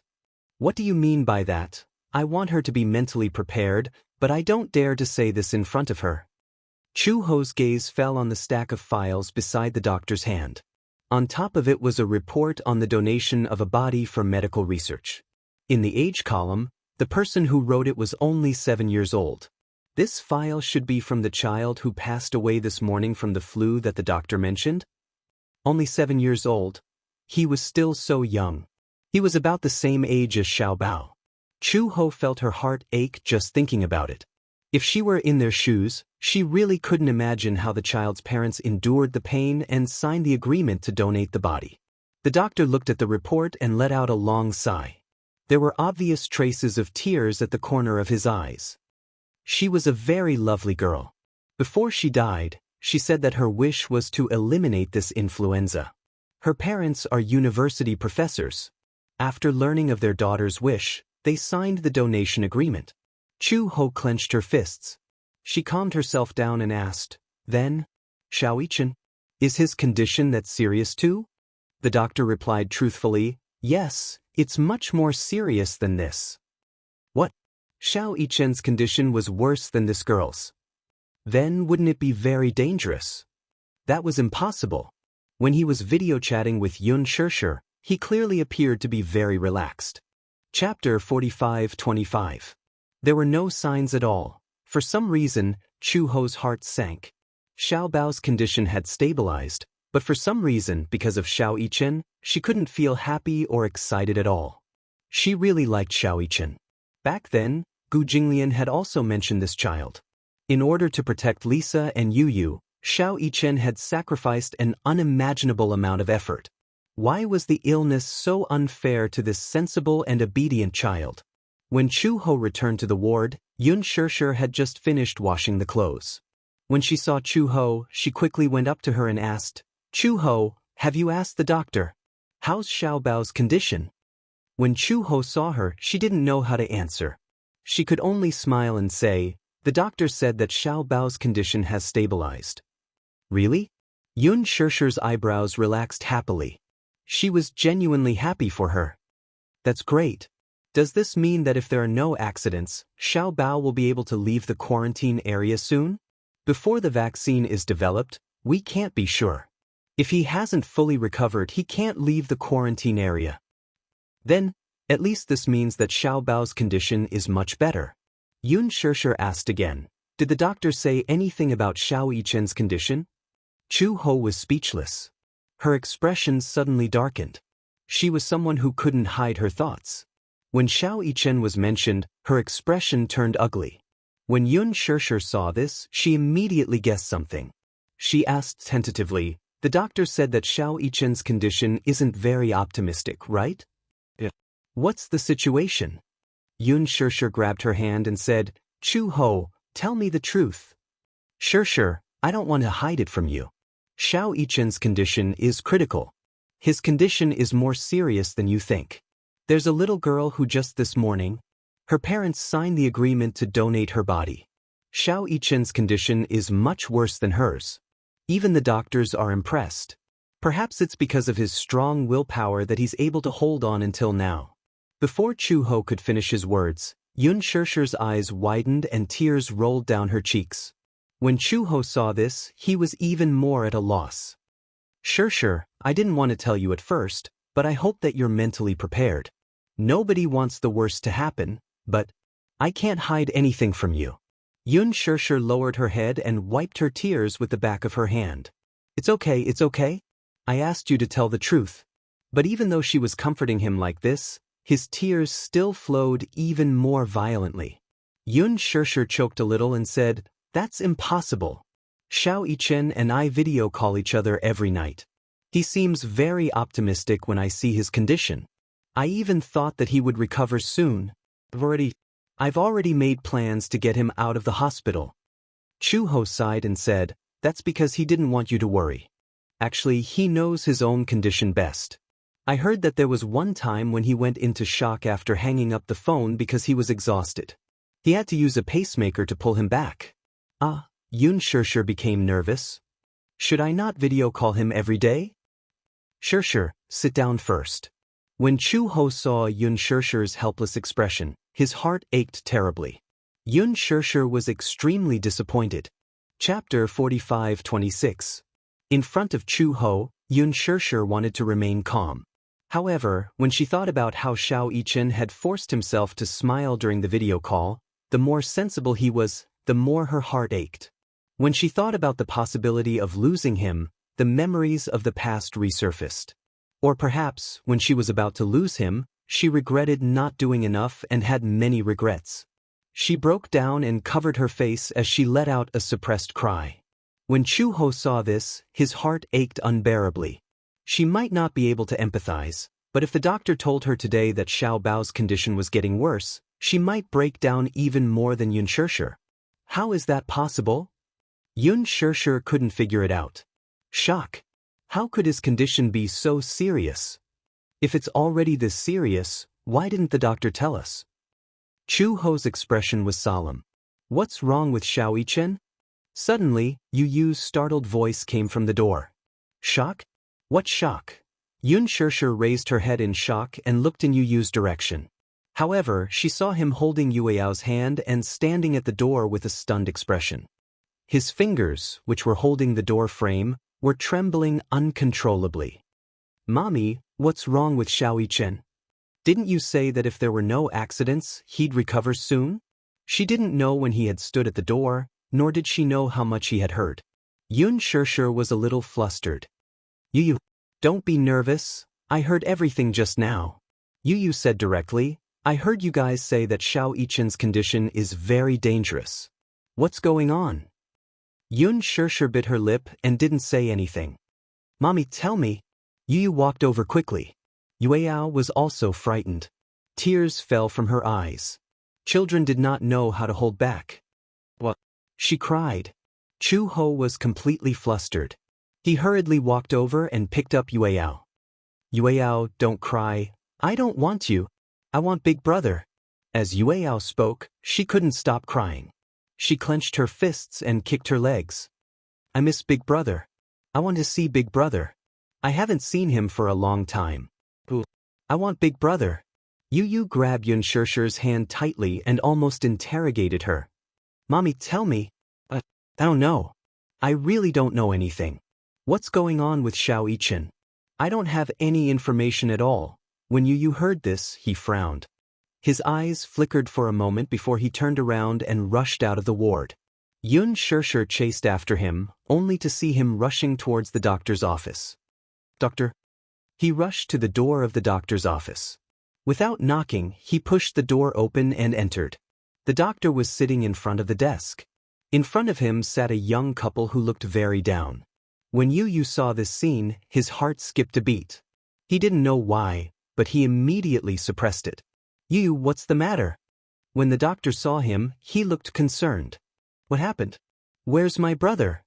Yu walked over and glanced at the young couple. He saw that their eyes were red and it was obvious that they had been crying not long ago. When he saw the donation agreement on the table, his face turned pale with fright. Chapter 45-27. When the woman saw Yu, she seemed to be reminded of her daughter. She broke down and cried, Boo-hoo! I don't want to have another child. I've already lost Duo. She's still so young. Even if she's gone, I can't abandon her. If you ask me to have another child, I feel like I'm betraying Duo. Back then, if she had any symptoms of the flu, I could have sent her to the hospital in time. Perhaps she wouldn't have died so easily. As she spoke, the woman couldn't go on. Obviously, as her husband, he had just comforted her that they could have another child even if they lost their daughter. However, when she saw Yu and thought about how the last time she saw Duo was a cold corpse, her psychological barrier finally collapsed. The man quickly comforted her. Oh, we only have one child. We won't have another child. They had come this time to get their daughter's death certificate. However, when she saw the death certificate, her heart ached uncontrollably. The man was already very sad, but he still had to suppress it and comfort his wife. This flu had taken away their beloved daughter, but it had also taken away half of their lives. When Yu saw them crying, she became even more worried about Xiao Yichen. She walked to the doctor and asked worriedly, "Where's my brother? How is he now? Can I see him?" "Your brother's condition is still considered stable." The doctor hesitated for a moment. "If you want to see him, it's a bit difficult. After all, he's now in the quarantine area. You can't go in." "I want to see him." As Yu spoke, her voice gradually became choked. "I really miss my brother. I want to see him. Even if it's just once." "You're not sick, right? Can't you still see the patient?" "That's because you're wearing protective clothing. I can wear it too." Yu looked at the woman and then at the man. She said to the doctor, "Do you know why they're so sad? It's because they didn't even get to see their biological daughter even once until she died of illness. The next time they saw her, it was only a cold corpse. This is their lifelong regret. Doctor, I miss my brother. I want to see him. Please." With that, Yu stood firmly where she was, biting her lip and glaring at him with tears in her eyes. The doctor hesitated for a moment. "I have to ask my superiors." "You don't have to ask for instructions from your superiors." An extremely domineering voice suddenly came from the door. Yu and the doctor turned around simultaneously and saw Mu Yaja and Yun Shishir standing at the door. "Daddy?" Mu Yaja looked at him, smiled and looked at the doctor. "Take us to him." "Chairman Mu, no matter what the consequences are, I can bear it. I can also be responsible for my actions." Mu Yaja paused for a moment and said, "I remember that the protective suits of your hospital were donated by the Xinyu Financial Group. These protective suits are made of imported nanomaterials, so you don't have to worry. Don't let us, the family members, bear the burden of regret because of your courtyard's superficial words." Sigh. The doctor finally sighed. "All right. However, I still have to ask for instructions. My authority is limited. My words don't count. Then please take me to see the director." Mu Yaja followed the doctor. Chapter 45-28. The woman who had lost her daughter was crying so hard that she was about to faint. Her tears seemed to have dried up overnight. She could no longer cry, but she was still crying so hard that her whole body was twitching. Streaks of red tears could be seen on her face. "How did this happen?" The woman said sadly, "I thought that everything would get better." Sob, sob, sob, sob. Yun Shishir wanted to comfort her, but she felt that she was in no position to do so. If she were in this woman's shoes, she would have fainted from crying. When a person was really sad, what they needed was not someone to comfort them, but a shoulder to lean on or to cry with them so that they could vent all the sadness in their heart through their tears. This was good too. After a while, Mu Yaja finally returned. Yun Shishir stood up excitedly when she saw him. "What did he say?" "The hospital director has agreed. We can go in and visit Xiao Yichen now. But Yueyao can't go in." "Even if Yueyao can go in, I won't agree. She didn't even want Yu to go in with them. However, Yu must be worried sick about Xiao Yichen. If she didn't let him in, he would definitely be angry." After receiving instructions, the three of them couldn't wait to go to the quarantine area. They changed into sterile protective clothing and followed the doctor into the quarantine area. In fact, the quarantine area wasn't as scary as they had imagined. However, because the influenza virus was airborne, everyone who entered and left the quarantine area had to wear thick protective clothing. Even so, There were rumors that some doctors and nurses had died at their posts because they were too tired and didn't take proper protective measures. The first room in front is Mu Yichen's bed. When Yu heard this, he immediately let go of Yun Shishir's hand and ran into the room. When he opened the door, he saw that the heater was turned on. Moreover, he was wearing a mask, so his vision was foggy. Yu didn't have time to wipe the fog off the soft glass and ran to the bed. Xiao Yichen was lying on the bed with his eyes closed. It was hard to tell if he was awake or asleep. He walked over, and the sound of footsteps startled him. Xiao Yichen finally opened his eyes. When he saw Yu, he was shocked. Yu, it's me, brother," he called out. Xiao Yichen felt like he was in a fantasy. Firstly, this was the quarantine zone. How could Yu come in so easily? Secondly, how could this brat obediently call him Big Brother? Xiao Yichen mumbled to himself in a daze, "Am I dreaming?" "Idiot, it's not a dream. It's not just me." Before he could finish speaking, Xiao Yichen saw Mu Yaja and Yun Shishir enter the room. He was even more dumbfounded. Just as he was about to speak, he started coughing violently. Cough, cough, cough. He couldn't stop coughing. When Yu saw this, his heart ached and he was angry. "Don't talk anymore. Didn't the doctor tell you to lie down properly?" "I'm not dreaming, am I?" Xiao Yichen was suspicious again. He stammered, "How could a brat like you be so obedient and call me Big Brother?" Yu didn't know why, but Xiao Yichen's words sounded like he was teasing him. However, he didn't know why his eyes started to sting. Chapter 45-29. Was he that bad in the past? Yu's tears flowed uncontrollably. Choking, he said, Bro, if you can't hear enough, I can keep calling you." When Xiao Yichen saw that Yu was crying, he was at a loss. He felt helpless and tried hard to wipe his tears.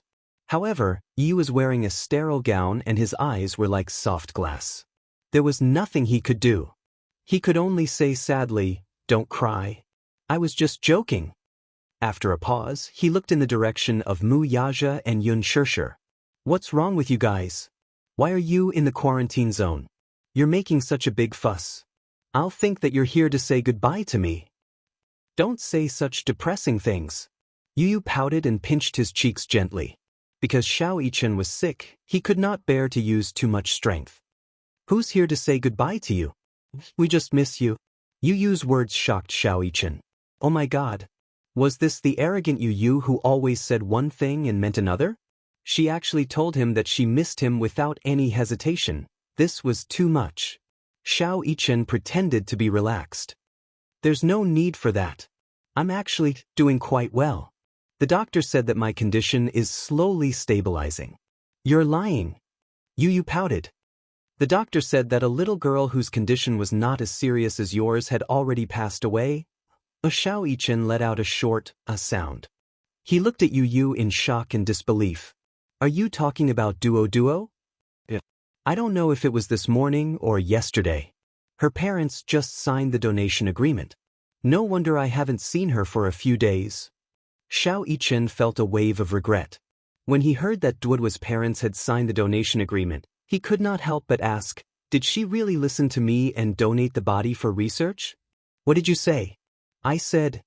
Xiao Yichen licked his lips and said straightforwardly, "If I really can't be cured because of this flu, I'll donate my body so that the doctors can develop a vaccine as soon as possible. This flu is too annoying. If I die because of it, it won't have a good time either." Xiao Yichen's original intention was to lighten the mood. However, his brain was clumsy and his mouth was thick. The words that came out of his mouth were not very pleasing. Yu pinched his lips and said, "Don't talk about death all the time." "When did I say that all day long?" Xiao Yichen pushed Yu's hand away and explained, "This isn't bad luck. Everyone who enters this quarantine zone is seriously ill. I also want to get better quickly, but my body isn't working well. There's nothing I can do." When Yu heard this, he suddenly hugged him sadly. "I don't care. You have to get better quickly. This is an order." Xiao Yichen looked at Yu and sighed helplessly.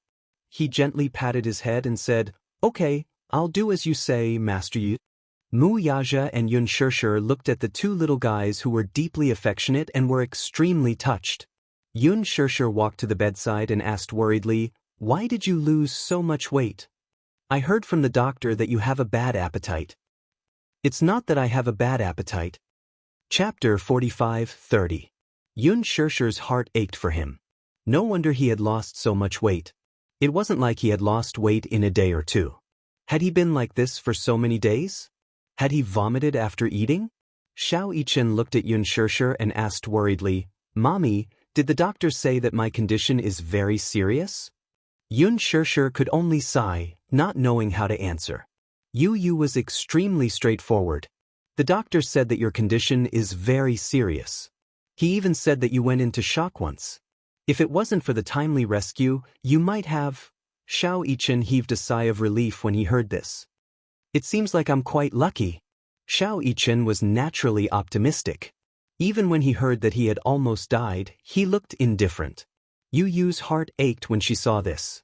Xiao Yichen suddenly said, "Oh yes, Mommy, can I ask you for a favor?" Yun Shirshir looked at him in confusion. "What is it? What do you want me to do? I'm like Duo, can you help me sign a donation agreement?" Yun Shirshir's body trembled uncontrollably when she heard this. Tears rolled down her cheeks at once. Xiao Yichen suddenly felt a little guilty. "I didn't mean to make Mommy sad. It's just that the doctor said that my condition isn't optimistic, so I was thinking that if there's really no other way, can I be like Duo and donate my body to the hospital?" "Xiao Yichen, give Mommy some confidence," Yun Shirshir said sadly. "Don't let Mommy think that way. Mommy can promise you that, but don't say such things again, okay?" She and Mu Yaja were both open-minded people. They wouldn't object to the donation of a body because of some traditional beliefs. However, this didn't mean that Xiao Yichen could bring it up. Now, no matter who it was, she hoped that they could give her more confidence. Otherwise, she wouldn't be able to hold on much longer. It was like a slow death by 1,000 cuts. Every day, a piece of flesh would be cut off. Every day, another piece of flesh would be cut off. Xiao Yichen was upset when he heard Yun Shirshir's words.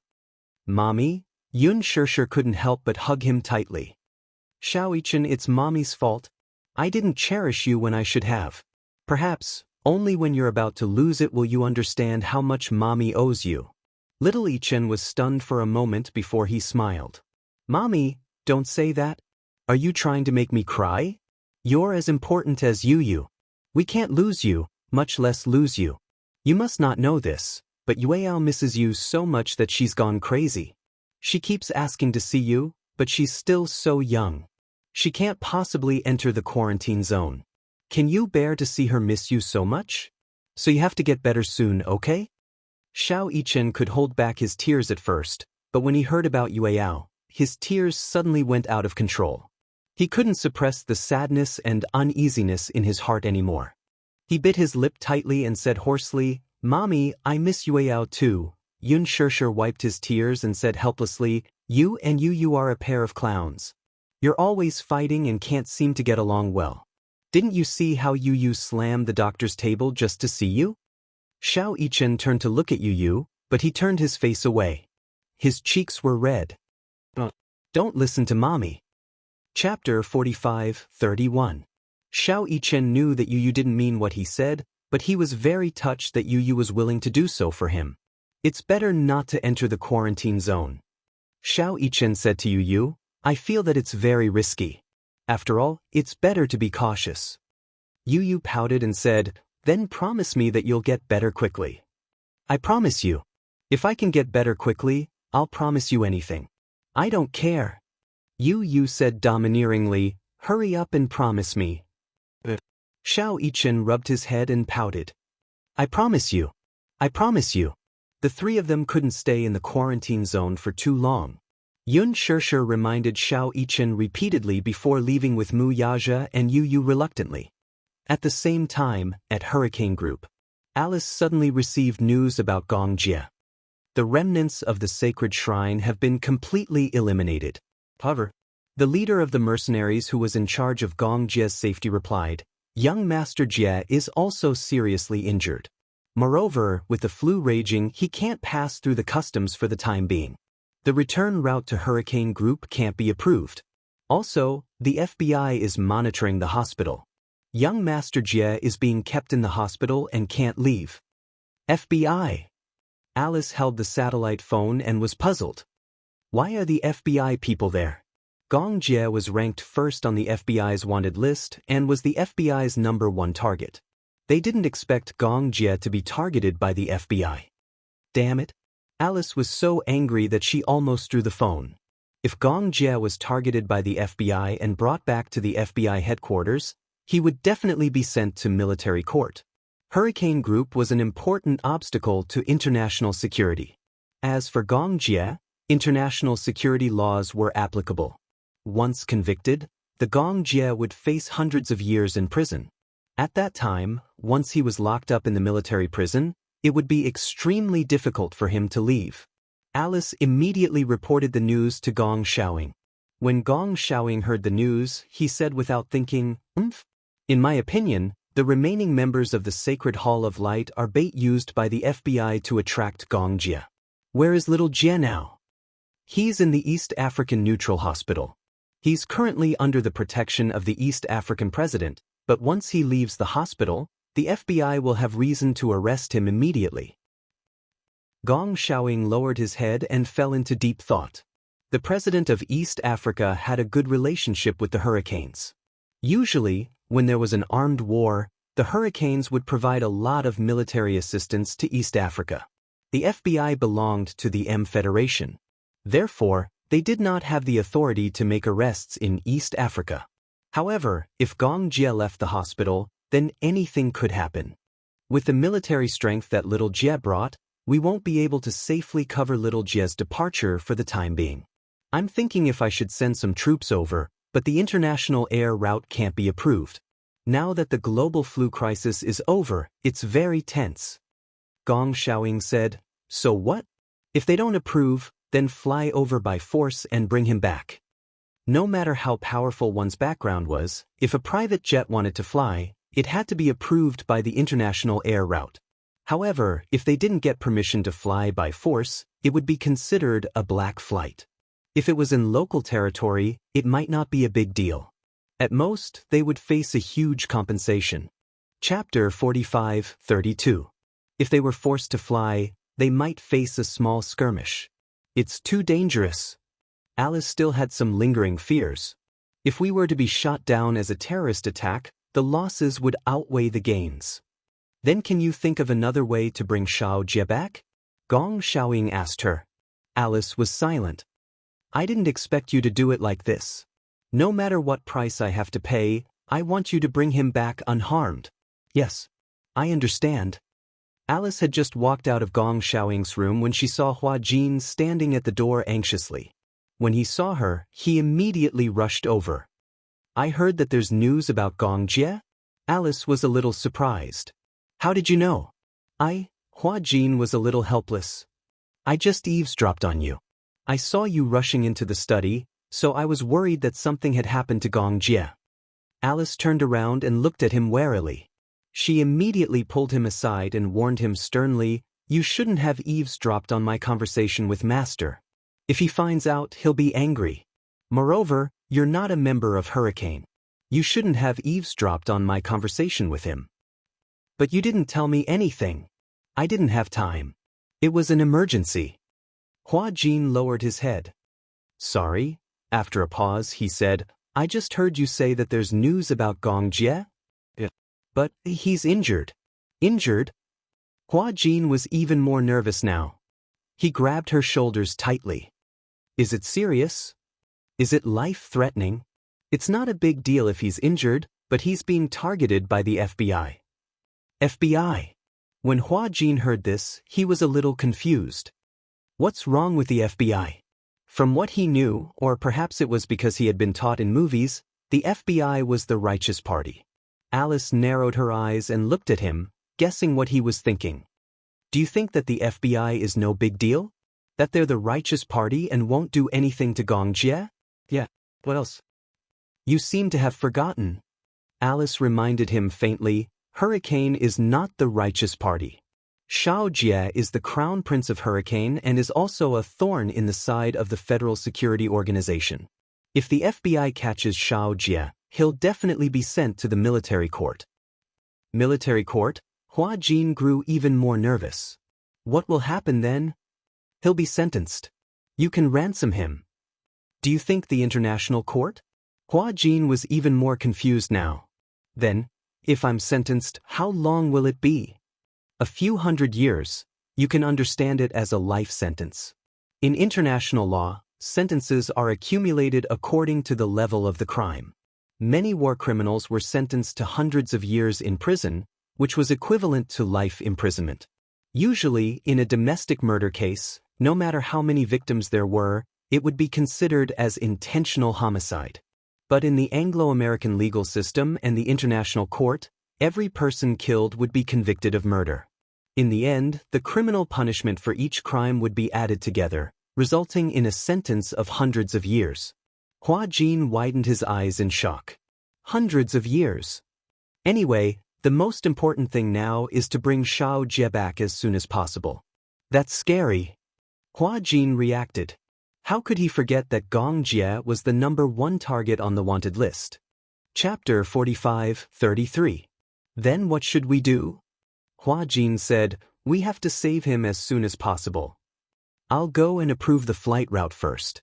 Alice said, you don't have to worry about anything. Just stay on the island. I want to go too. Alice glared at him.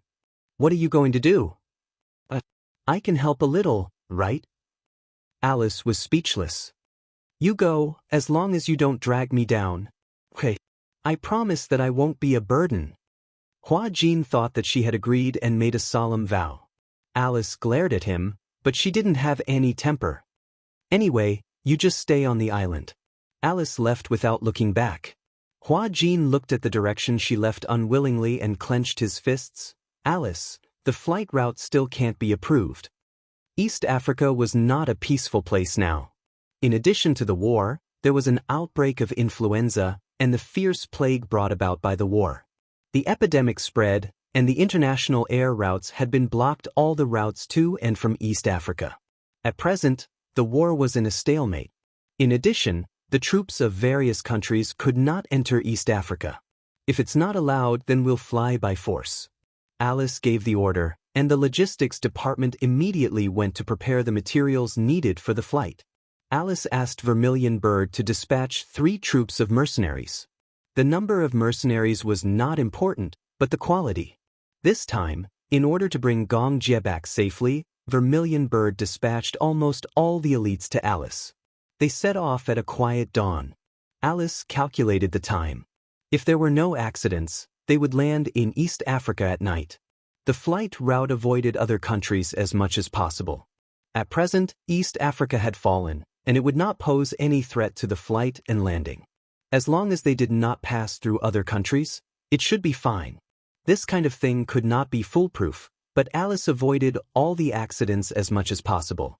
At dawn, the mercenaries boarded the plane in an orderly manner. After Alice counted the supplies and the number of people, she found that there was one more person. He guessed that Vermilion Bird must have felt that this person was not enough, so she sent another mercenary. Thus, he did not think too much and prepared to set off. The hatch slowly closed. Wearing the combat suit, Hua Jin carried the heavy combat bag. Looking at the tightly shut cabin door, he finally let out a sigh of relief. When Alice dispatched the mercenaries, he secretly stole a house, disguised himself as a mercenary, and boarded the plane. Although Alice had repeatedly emphasized how dangerous this trip was, he still didn't care. He didn't know what possessed him, but when he thought of the danger Gong Jie was in, he couldn't stay on the island and wait for his return. He could only repeatedly warn himself not to be a burden to Gong Jie. Even though he knew that his actions were a little rash, but Hua Jin heaved a deep sigh. Beside him, a mercenary spoke. Everyone be vigilant. We are facing the FBI this time. The FBI is the most treacherous. In order to achieve their goals, they will do anything. In short, be vigilant. Understood. The one who gave the order was a relatively authoritative captain. Hua Jin looked at him and did not speak. After dawn, the sky turned white. The plane finally took off. Chapter 45-34.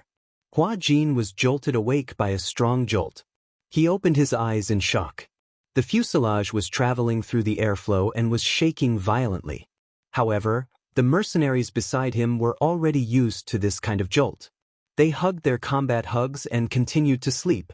They were indeed well-trained mercenaries.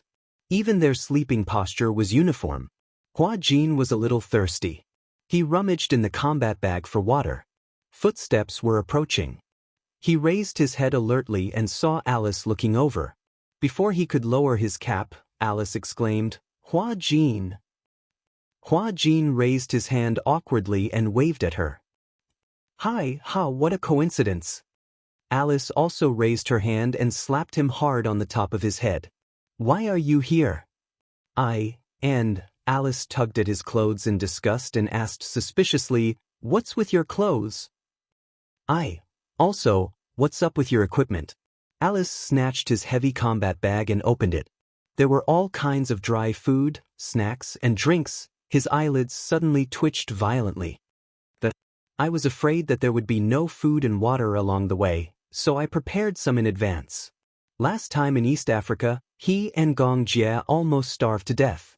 That was because he learned his lesson and prepared dry food in advance, just in case. Alice slapped him on the head again. "That hurts. Do you want to die?" Alice put on a fierce expression and said fiercely, "You can't even protect yourself. Why are you following us? Why are you joining us?" Hua Jin raised his hand and swore, "I swear, I won't drag you guys down. You have such a big bag full of food. Are you running away? Also, the scariest thing in East Africa is not the FBI, but the plague. Do you know about the plague? If you get infected with the plague, your life will be over." Hua Jin pursed his lips. "Anyway, no matter how much you scold me, I'm still going." No one could stop his will. Alice was startled. She looked at Hua Jin, who seemed to be secretly angry, and sighed helplessly. "Okay, I got it. It's useless to say anything now. You've already boarded the plane. Can I still throw you out of the plane?" Hua Jin's face immediately changed from gloomy to affectionate, revealing a puppy-like smile. "You're still laughing?" Hua Jin immediately stopped laughing. Alice turned around and glanced at a man who was staring at her in a daze. She ordered, "Jack. You are in charge of this guy's safety." Jack looked at Hua Jin with disdain. Hua Jin saw the look of disdain in his eyes and pretended not to see it, but he was not convinced in his heart. Was he that weak? Did he have to look at him with such disdain? "I don't need anyone to protect me. I can protect myself." Hua Jin patted his combat bag and said, "I brought my own gun." When in danger, he would never give in. If he was not convinced, he would fight. Alice slapped him again. "Since you're on the plane, you have to obey all orders. Otherwise, if you piss me off, I will really throw you out of the plane." She looked at Hua Jin with a threatening gaze. Chapter 45-35. There wasn't a single light in the hospital ward. The curtains were all drawn, blocking out the bright sunlight outside the window. Gong Jie stood by the window and gently lifted a corner of the curtains. With a strong ray of light, he immediately caught a glimpse of a few blond men in casual clothes walking back and forth below the hospital. No matter how the FBI disguised themselves, their appearance was too obvious among the tan doctors and nurses. This group of people had been loitering around the hospital floor for so long. It was said that the FBI had gathered elites with high IQ, but in his opinion, their IQ was lacking. However, a fool couldn't win against a large number of people. This time, the FBI had sent over 30 fully armed people. They were determined to arrest him and bring him back to the military court. He put down the curtains and turned around. In the room, a few mercenaries were sitting on the sofa, playing with the guns in their hands. "Young Master Jie, your injury hasn't healed yet. Go back to bed and lie down." Gong Jie returned to the bed and sat down. "When will Alice arrive?" "If there are no accidents, she should arrive in East Africa tomorrow." "How many people did she bring?" 3 troops. "That's enough." Gong Jie crossed his arms and leaned against the headboard. He said coldly, "When we get back, we'll settle the score with the FBI." The FBI is really shrewd. They purposely leaked the news of the remaining members to Hurricane, and Gong Jie cleaned up the remaining members. The mantis stalks the cicada, unaware of the oriole behind. Gong Jie's whereabouts were undoubtedly exposed to the FBI's eyes. However, it was still a little difficult to catch him.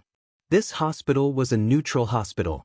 It was not bound by any government treaty, nor was it bound by any international law. This was a hospital set up by humanitarian organizations to stop donations. No official organization could carry out any arrest activities here. The FBI was backed by the Federation, so they had no right to arrest anyone in the hospital. However, it was obvious how determined the FBI was to catch him. If he didn't leave the hospital, they would wait at the door. Was Gong Jie going to stay in the hospital for the rest of his life? Thus, the FBI waited at the hospital all night. Originally, Gong Jie didn't care about the FBI. However, after eradicating the remnants of the Sacred Hall sect, the mercenaries he brought out were greatly weakened. If they were to clash head-on with the FBI, the gains would not make up for the losses. The plane landed smoothly at the airport in East Africa. Instead of calling it an airport, it would be more accurate to call it a wasteland. Previously, the armed forces had wantonly bombed the railways, airports, and all the transportation fortresses into ruins. The plane hovered over the ruins for a long time before landing on a grassy area next to the airport. After the plane landed, everyone got off the plane. Looking at the devastated airport, no one was surprised. They were used to war. Only Hua Jin, he was stunned by the scene in front of him. Living in a peaceful country, he had never thought that war would bring about such cruelty. Even though he had experienced the war personally, East Africa had become like this after not seeing it for such a long time. It was a complete mess, and not a single blade of grass grew. It was said that East Africa had temporarily stopped fighting because of the plague, but no one knew when the war would rage again. The peacekeeping force had already intervened, but now, it was useless. What are you waiting for? Chapter 45-36. Hua Jin asked curiously, "Are we going straight to the hospital now?" Alice frowned and said, "Let's not go to the hospital first. The flight is tiring. Let's go to the relay station to rest first." Alice had asked Hua Jin to listen to her no matter what. Hua Jin did not dare to make his own decisions. He was afraid that he would cause trouble for her and Gong Jie. At the same time, good news came from the hospital. The Capital Medical University had successfully developed a vaccine against influenza. After several tests, the success rate of the vaccine was guaranteed. However, it would take some time before the vaccine could be put into use. The safety of the vaccine had to be confirmed before it could be widely used. The entire world was in a state of panic in the 2 months between the beginning of the pandemic and the introduction of the vaccine. The Capital Medical University was the first to develop an inactivated vaccine, which shocked the entire world. No one expected country Z to be the first to develop a vaccine against influenza. At that time, they had only received news that the vaccine was successfully developed. No one knew when the vaccine would be put into use. However, this gave Yun Shirshir a glimmer of hope. The successful development of the vaccine meant that the influenza was not invincible. At the same time, she also hoped that the vaccine could be tested and put into use as soon as possible. Xiao Bao's condition had stabilized. The doctor said that his condition would not worsen for the time being. His body was under control, which was the best outcome. However, Xiao Yichen's condition was not as ideal. A week before the vaccine was developed, his condition worsened. Yun Shirshir even signed the donation agreement under the doctor's suggestion. When signing the agreement, Mu Yaja did not mind signing it. However, this was Xiao Yichen's wish. He did not know if he could survive the flu. He did not know if he could wait until the vaccine was developed. During the development period, the development of the vaccine was kept a secret from the public. Xiao Yichen thought that if he did not survive this time, he would donate his body to the Capital Medical University to be used in the vaccine experiment. Yun Shirshir could not bear to do that. However, this was Xiao Yichen's wish. That was his body. He had the right to make his own decisions. Although she could not bear to part with it, since it was Xiao Yichen's wish, she had to work hard to fulfill it for him. That night, Xiao Yichen's condition worsened and he was pushed into the operating room. Outside the operating room, Yun Shishir officially signed the donation agreement. After signing her name, she was completely defeated. Mu Yaja hugged her as they watched over little Yichen, who was undergoing emergency treatment in the operating theater. This was the 4th time this month that Xiao Yichen's condition worsened. Yu carried Yueyao and stood guard outside the operating theater. From the start, he did not expect Xiao Yichen's condition to deteriorate to this extent. He even felt that, apart from Yueyao, he was in the greatest danger. Little Yichen was in good health, so he would definitely be fine. However, he did not expect that Xiao Yichen, who was in the best condition in everyone's eyes, would fall the fastest and his condition worsen the most. Due to the worsening of his condition, he had not seen Xiao Yichen for a few days. On the contrary, he did not want to see Xiao Yichen now. This was because he knew that if he were to see Xiao Yichen now, there would only be one situation. Chapter 45-37. Yun Shishir couldn't figure it out. Finally, the vaccine was successfully developed, but why couldn't Xiao Yichen hold on? Yu paced back and forth outside the operating theater, holding back his tears. He didn't dare to cry, and he didn't want to cry. He was afraid that if he cried and shed tears, little Yichen would really leave him. Why should he cry when it wasn't confirmed yet? Yu forced himself to calm down. He turned to look at Yun Shishir, who was covering her face and waiting anxiously. However, he couldn't comfort her. Even he himself was worried sick. How could he pretend to be calm and comfort mommy? Xiao Yichen, didn't you always say that we have telepathy? Yu stared at the door of the operating theater and thought to himself, you always said that we don't have telepathy, so I definitely don't care about you. Can you hear my voice now? On the operating table, Xiao Yichen lay weakly on the operating theater. His body was covered with machines and an oxygen respirator. He could vaguely hear a voice calling out to him. Xiao Yichen, can you hear my voice? Xiao Yichen opened his eyes wide. Even though the operating lights were glaring, he still opened his eyes wide. It was Yu's voice. He heard Yu's voice. He struggled to get up, but the nurse pressed him down. Don't be agitated. Doctor, why did the patient suddenly get up? He opened his eyes. He seems to have regained consciousness. The doctors and nurses gathered around. They were a little uneasy when they saw Xiao Yichen's eyes wide open. Could it be the final radiance of the setting sun? Check the patient's heart rate and blood pressure immediately. Doctor, it's not good. His blood pressure is dropping rapidly. His heart rate is also declining. Resuscitate him immediately. Mu Yichen listened carefully. There was a flash of white light. Xiao Yichen opened his eyes again. However, he was in a daze when he saw an empty darkness. In the darkness, he could vaguely see a thin figure standing there. He was a little confused and couldn't help but walk closer.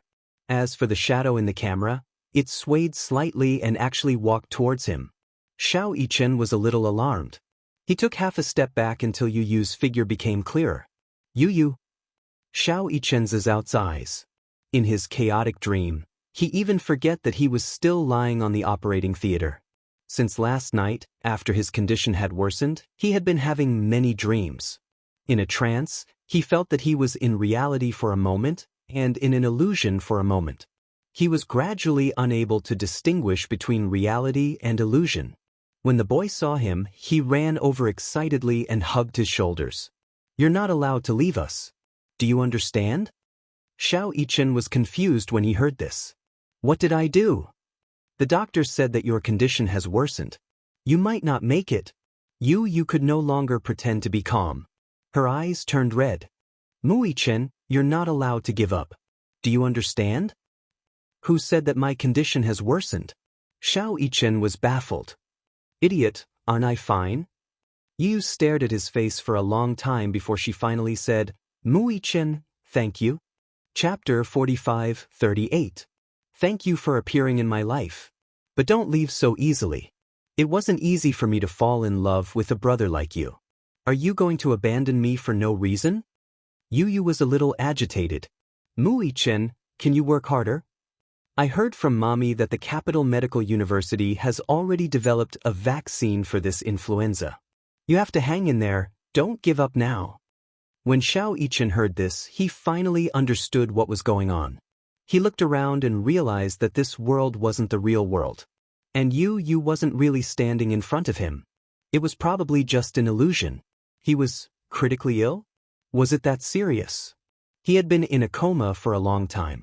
Even before he was critically ill, he had been in a coma for a long time and had been relying on the nutrient solution to sustain his life. Perhaps he had been too careless in the past. He had always thought that this influenza virus was probably just a relatively serious cold. When it worsened and became infected with pneumonia, Xiao Yichen, who was optimistic by nature, didn't take it seriously. He felt that he would definitely be able to survive this dangerous period. He believed that he was the chosen one and that God wouldn't make things too difficult for him.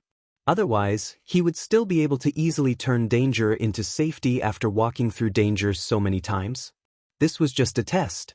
However, the deterioration of his condition was contrary to his optimistic thinking. Gradually, he even needed to use a ventilator to prevent himself from suffocating in his sleep, from being monitored for 12 hours to 24 hours a day, and later, from being able to ingest liquid food to only being able to use nutrient solutions to maintain vital signs. He slowly accepted the fact that this aggressive influenza was definitely not as easy to deal with as he had imagined.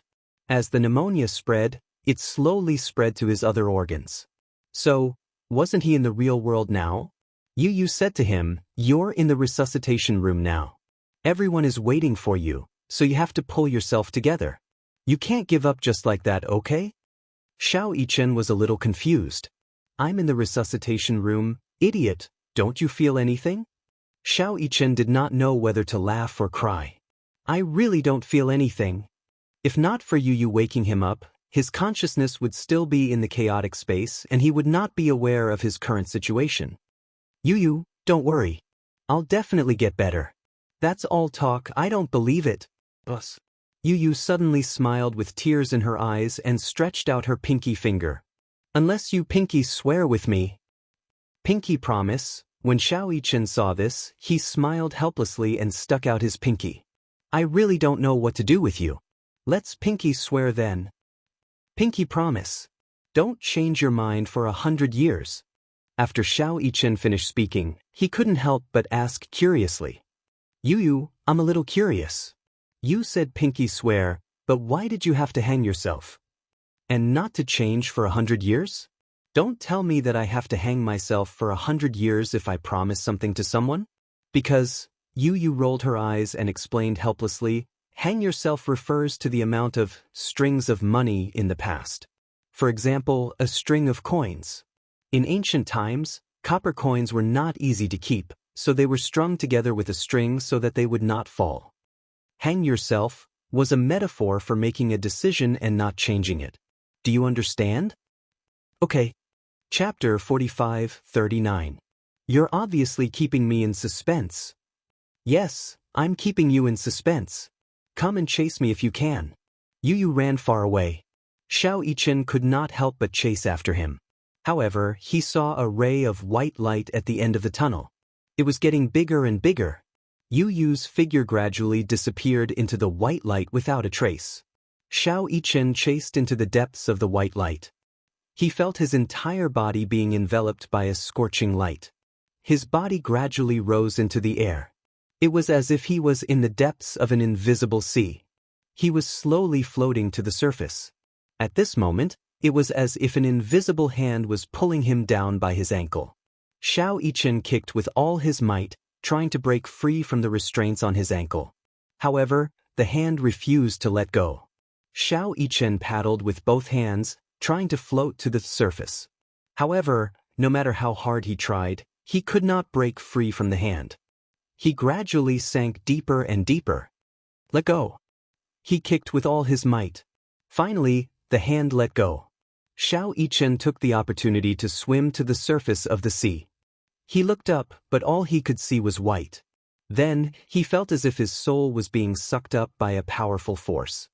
Beep, sizzle, thump. His body fell back onto the bed. Xiao Yichen suddenly opened his eyes. A thick layer of mist covered his breathing mask. The doctor was holding the pacemaker. When he saw that Xiao Yichen had finally opened his eyes, he asked in surprise, "How's his blood pressure? What's his heart rate?" "His heart rate is gradually returning to a stable level. His blood pressure is slowly decreasing." The doctor opened Xiao Yichen's eyes and shone his pupils. He finally heaved a sigh of relief. "Little guy, you gave us all a fright. Don't make such jokes in the future. It's a miracle that he woke up. He's already been in the jaws of death for a few rounds. The other side refused to take him in, so he had to come back." Xiao Yichen's life was finally out of danger. The atmosphere in the operating theater gradually relaxed. "Don't scare us like this again. You know, you're the little celebrity of our quarantine zone. No one wants anything to happen to you." One of the nurses who doted on Xiao Yichen the most walked over and gently tugged at Xiao Yichen's hand. "That's right, Xiao Yichen. Promise us, okay? Once the vaccine is out, you'll be able to leave this place safely." Xiao Yichen was extremely weak. He struggled to break free from the hands of the Grim Reaper, using almost all of his strength. At this moment he could only nod slightly. He did not even have the strength to open his mouth to speak. Outside the operating theater, the operating lights finally went off. Yu Yu's heart skipped a beat when she saw the lights go off. Yun Shishir was so nervous that she grabbed Mu Yaja's arm tightly, almost pinching it. Even though it hurt, Mu Yaja didn't say anything. He only cared about comforting her. Shishir, don't be so nervous. The lights are off. Where's Xiao Yichen?" She was so scared. When the door opened, what she had been waiting for was a bed covered with a white cloth. "He won't. Don't think too much." Mu Yaja didn't know what the situation was, but the most important thing right now was to comfort Yun Shishir. "I'm fine. Don't worry about me." Yun Shishir actually comforted him. The door was finally pushed open. Chapter 45-40. Yu Yu immediately rushed over. Yun Shishir and Mu Yaja also rushed over anxiously. The chief surgeon smiled when he saw how anxious they were and immediately comforted them. The surgery went smoothly. "Don't worry, Mu Yichen is in good condition now." "Really?" Yun Shishir's voice became a little shrill because of her surprise. Yu Yu was relieved when he heard that Xiao Yichen was fine. He took half a step back and gave Yun Shishir the spot closest to the bed. Since he knew that Mu Yichen was in good condition, he was relieved. He was not in a hurry to take a look. Yun Shishir and Mu Yaja surrounded the bed. If it were not for the isolation suits, they would have given Xiao Yichen a hug. It was strange. When he first met Xiao Yichen, he could not accept him as an older brother at all. As they slowly got along, even though he accepted Xiao Yichen as an older brother, deep in his heart, he could not accept that Yun Shishir had given half of her love for him to Xiao Yichen. There was no such thing as sharing. Love was limited just like time. When you gave your love to another person, you would leave less for that person. Yu Yu did not want anyone to share his mommy's love with him. But now, he hoped that Yun Shishir would give Xiao Yichen more of her love. If it were not for this life and death experience, he would not have realized how important Xiao Yichen was to him. He did not even realize that he was so afraid of losing Xiao Yichen. In fact, he had opened his heart to Xiao Yichen long ago. It was just that he could not bring himself to say certain things because of his dignity. Perhaps Xiao Yichen also thought that he had not completely accepted him. This was because there were some things that others would not know if they were not said. There were some things that the loved one would never know if they were not said out loud. Moreover, he always said one thing and meant another. He clearly liked her, but said that he did not. He clearly loved her, but said that he did not love her. He clearly cared, but said that he did not care. He clearly hoped that Yun Shishir would love Xiao Yichen more, but on the surface, he always pretended to be fighting with Xiao Yichen for her love. Xiao Yichen also misunderstood his words and actions. He thought that you cared more about Yun Shishir's love than him as an older brother. Thus, he was very sensible and mature. He withdrew the portion that originally belonged to him. Little Yichen must be very lonely after all this time. He was still a child, so he should be more coquettish and unreasonable. However, he was so sensible and mature. He had a steadiness that was not expected of someone his age. Now he had Mommy's love was going to be cut off again. But Yu would work hard to fill the void that had existed for so long with his love. Unknowingly, his face was wet. Yu reached out to touch his cheeks, only to realize that he had been crying unknowingly. Perhaps it was because he was too emotional. He was too emotional because Xiao Yichen was safe and sound. He wanted to give Xiao Yichen a big hug. He wanted to hug him tightly and say to him, "Xiao Yichen, welcome back. Xiao Yichen, welcome back." Chapter 45-41. At the same time, East Africa. Alice rushed to the hospital with a large team. She arranged the police around the hospital and entered the hospital with Hua Jin in disguise. Then, they sneaked into Gong Jie's room. In comparison, Gong Jie's room was relatively safe. However, outside the room, there was heavy security. The FBI had already monitored the entire room. Gong Jie was slightly injured. Although he had passed the critical period when he was first sent to the hospital, if the wound had not been infected, the FBI would not have had the chance to do so. When injured in East Africa, the scariest thing was the plague and wound infection, as well as the complications after infection and inflammation. Because of the war, there were corpses everywhere. It was also because of these corpses that bacteria and viruses spread wantonly. Hua Jin had just walked into the ward when he saw Gong Jie leaning on the bed in full armor. He was pleasantly surprised. "Gong." He had just said one word when he realized that he seemed to be overly excited and immediately restrained himself. Gong Jie did not expect that Hua Jin would suddenly appear. He turned his puzzled gaze to Alice. Alice whistled and quickly distanced herself. "It has nothing to do with me." He snuck in himself. Snuck in? Gong Jie was doubtful of this statement. Alice lifted Hua Jin's collar with a look of disdain and the corners of her lips twitched. "Please, do you know how he snuck into the army?" He stole the mercenary uniform and combat bag, wrapped himself up tightly, and then openly snuck in. "I'm convinced that I didn't even notice." Gong Jie's expression turned ugly when he heard this. "What are you doing here?" Hua Jin casually made up an excuse. "I'm just here to take a look." "You came to a war-torn area to take a look?" Gong Jie snorted coldly. "If your words are posted online, you'll be called a brainless idol." Hua Jin heaved a sigh of relief. "I'm not a public figure anymore.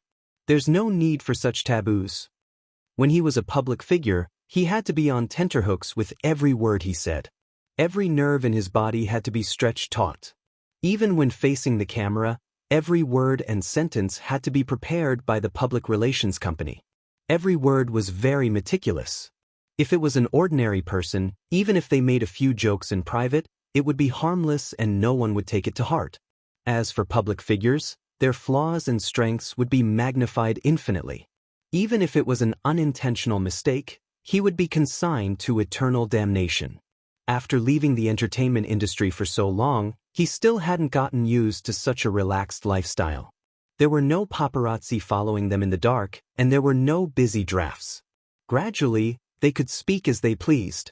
Alice glanced at Hua Jin from the corner of her eyes and said helplessly, "Hey, do you have to be so arrogant? Why don't you just say that you're worried?" Hua Jin was still stubborn. "Who's worried?" When Gong Jie heard this, his tense handsome face suddenly relaxed a little. "You're here because you're worried about me?"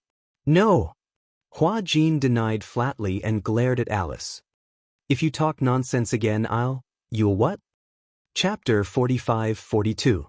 Gong Jie looked at Hua Jin with a teasing gaze.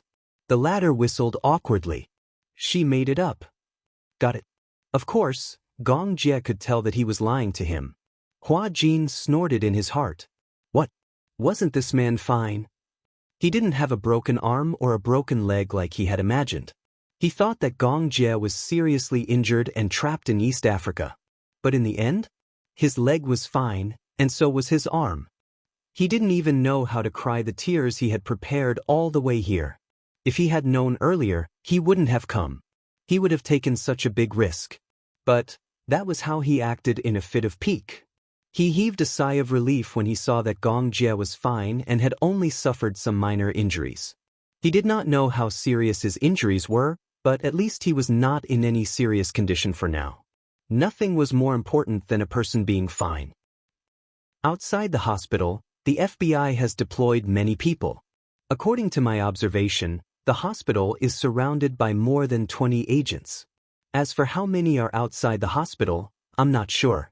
Alice and Gong Jie sat opposite each other. The huge ward was filled with mercenaries. Gong Jie furrowed his brows in frustration. They won't give up until they catch me. They've schemed so much just to bring you back to the Nuremberg military court. I think those judges are already rubbing their hands and getting ready. If they can put you on trial, they can immediately retire with glory. That's not the problem. Gong Jie looked out of the window thoughtfully. I'm only thinking about one problem now. Huh? Alice looked at him in confusion. What's the problem? Gong Jie looked at her meaningfully. Do you still remember what day tomorrow is? Tomorrow? After he mentioned it, Alice was a little confused for a moment. That's right. Was tomorrow an important day? Alice raised her watch and looked at the date on it. She calculated tomorrow's date, but she couldn't think of anything important. Is there anything important tomorrow? Alice was at a loss. Gong Jie snorted in disdain and crooked his finger at her. Come here. Alice inched toward him curiously, but the man unceremoniously pinched her nose and flicked her forehead. It's my birthday tomorrow, dummy. Alice covered her forehead in pain, but when she heard Gong Jie say that tomorrow was her birthday, her eyes flickered a little.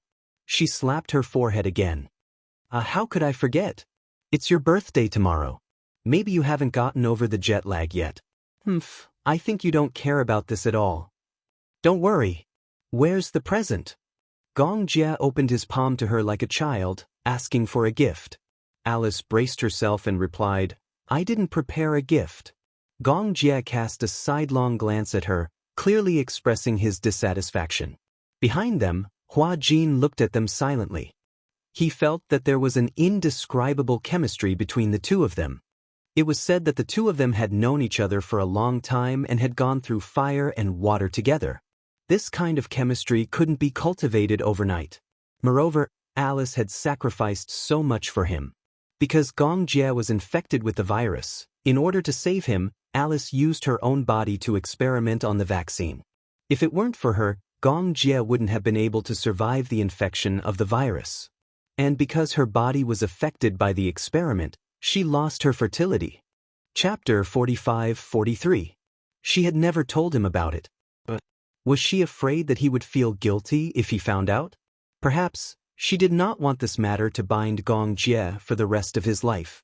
If it were another woman, she might have told Gong Jie about this matter to make him feel guilty. This way, her love would become righteous. Then, what if it was him? If he had sacrificed so much for someone, would he really remain silent? So far, the only person who could make him sacrifice without any complaints was Yun Shirshir. He had not dared to think that he would remove his cornea for Yun Shirshir. He had not dared to think about it before. He even thought that he would not do it. But now that things had developed to that point, he did it almost without any hesitation. Then, if the same thing happened again and the other party was Gong Jie, would he still do it? To be honest, he did not know if he could do what Alice did. Alice's love for Gong Jie was too heavy and too great. For Gong Jie, she personally brought people and came to East Africa to look for him regardless of the consequences. She loved Gong Jie so much. Why did she not confess to him? If Gong Jie knew about this, what would he think? Hua Jin was deep in thought when he heard Alice say, "You're still thinking about a birthday present at this juncture?" He came back to his senses and looked at Alice. However, he saw Alice looking at Gong Jie with a look of disdain. "It's my birthday tomorrow. I'll have to trouble you. I'll celebrate it with you when we get back to the island." I want to celebrate it." Gong Jie even sighed. "Originally, I wanted to rush back to celebrate my birthday with my sister. He was born on the same day as Yun Shirshir. His biggest wish was to celebrate his birthday with Yun Shirshir every year. He was afraid that he could not do it this year." Gong Jie could not help but feel a little regretful. "I'll go outside and check if there are any FBI soldiers in the hospital." As Alice spoke, she stood up, looked around, and said to Hua Jin, "You, stay in the ward obediently, do you hear me?" "I heard you." Alice walked out with her men. Hua Jin stared at Gong Jie's back. For a moment, he was in a daze. He was hesitating whether or not he should tell him about it. It wasn't that he was being nosy. Instead, he had the right to know who had risked their lives to save him back then. It was not that he wanted to fight for something for Alice. Instead, it was a personal sacrifice. Although it was not for the sake of getting what he wanted, at the very least, he wanted to let Gong Jie know that he had paid such a huge price. This was the right of Gong Jie. It was also Alice's duty. Similarly, there was one more thing he wanted to confirm. Hua Jin suddenly plucked up his courage, walked in front of Gong Jie, and sat down opposite him. Gong Jie's knuckles, which were holding the teacup, stiffened. He looked at him in a daze. He had a feeling that he had something important to say to him. "What's the matter?" "I think that Alice is actually quite good." Gong Jie was speechless. This sentence, which came out of nowhere, did indeed stun him. "Yes, I know that she's quite good. What about you? How do you feel about her?" Hua Jin asked again. Gong Jie's lips twitched. "What do you mean by how do I feel about her? You've always treated her as a good friend." Gong Jie pondered for a moment and then said seriously, "Rather than calling her a friend, it's better to call her a comrade." Comrade? Revolutionary friendship? Chapter 45-44. Hua Jin sat down opposite him. "I think that Alice is quite good." Gong Jie looked at him suspiciously. He didn't understand why he was suddenly telling him this. Hua Jin continued, "Alice may sound mean, but she has a sharp tongue but a soft heart." Gong Jie tapped the table lightly with his fingers. "Do you have something to say?" Hua Jin licked his lips. I have a feeling that you have something to say, but you're hesitating." "It's like this." Hua Jin took a deep breath and said, "I think that you owe her a thank you." Gong Jie was stunned. "Do you know why Alice is infertile?" Gong Jie suddenly stood up when he heard this. He grabbed his collar and frowned slightly. "You know." He had always wondered why Alice would lose her ability to conceive for no reason. However, no matter how he asked Alice, Alice refused to answer. Gong Jie had also secretly investigated this matter. However, there was nothing fishy about Alice's infertility. If Alice was said to be a woman whose private life was more chaotic, then perhaps because she was too indulgent and had too many abortions, or perhaps because she hurt her body because of her promiscuity, then it would be a different story. Although Alice was very good at talking, in fact, her love and private life could be said to be a blank slate. It was impossible to say that she was infertile from birth. But, as for the reason behind it, she had never mentioned it to her brother. Hua Jin knew the reason. Gong Jie couldn't help but feel agitated. He had always been troubled by Alice's infertility. Hua Jin saw that he was so nervous and asked, "Are you very concerned about her?" "Of course." Gong Jie became anxious and asked, "Don't you know? Tell me." "Because," Hua Jin gulped and asked again, "Do you remember that you were infected with the plague when you carried out a mission? Didn't you get infected with the virus?" Gong Jie said, "Yes." Hua Jin said, "At that time, in order to save you, she used her own body as an experimental specimen. She planted the vaccine in her body." "To be honest, I don't really understand this issue. However, I heard that he first implanted the virus into his own body and then experimented with the vaccine on her body. Fortunately, the experiment was very successful. However, because of the infection with the vaccine, the virus destroyed many of her body's skills and she also lost her ability to reproduce. Although she won't completely lose her fertility, if she takes the risk of getting pregnant, there's a 99% chance that the fetus will be deformed." Gong Jie listened silently, and his eyes became darker and darker. She did that? She actually did this for him? No wonder. Back then, when he was infected with the virus, a vaccine for the plague that swept the entire impoverished country was immediately available. He only knew that Alice was one of the main researchers for this vaccine. However, he didn't know that she was the one who took the initiative and used her own body as an experiment. After the vaccine was developed, it had to be tested before it could be used. And Alice was willing to use her own body as an experiment for him. Gong Jie immediately let go of Hua Jin's collar and supported himself on the table, somewhat unable to accept this fact. Chapter 45-45. I wanted to say it too, but Gong Jie turned to look at her. She didn't want you to say it? This stupid woman. Gong Jie punched the table angrily. Who asked her to do this? She did it to save you. She didn't know that she would lose her fertility because of this experiment.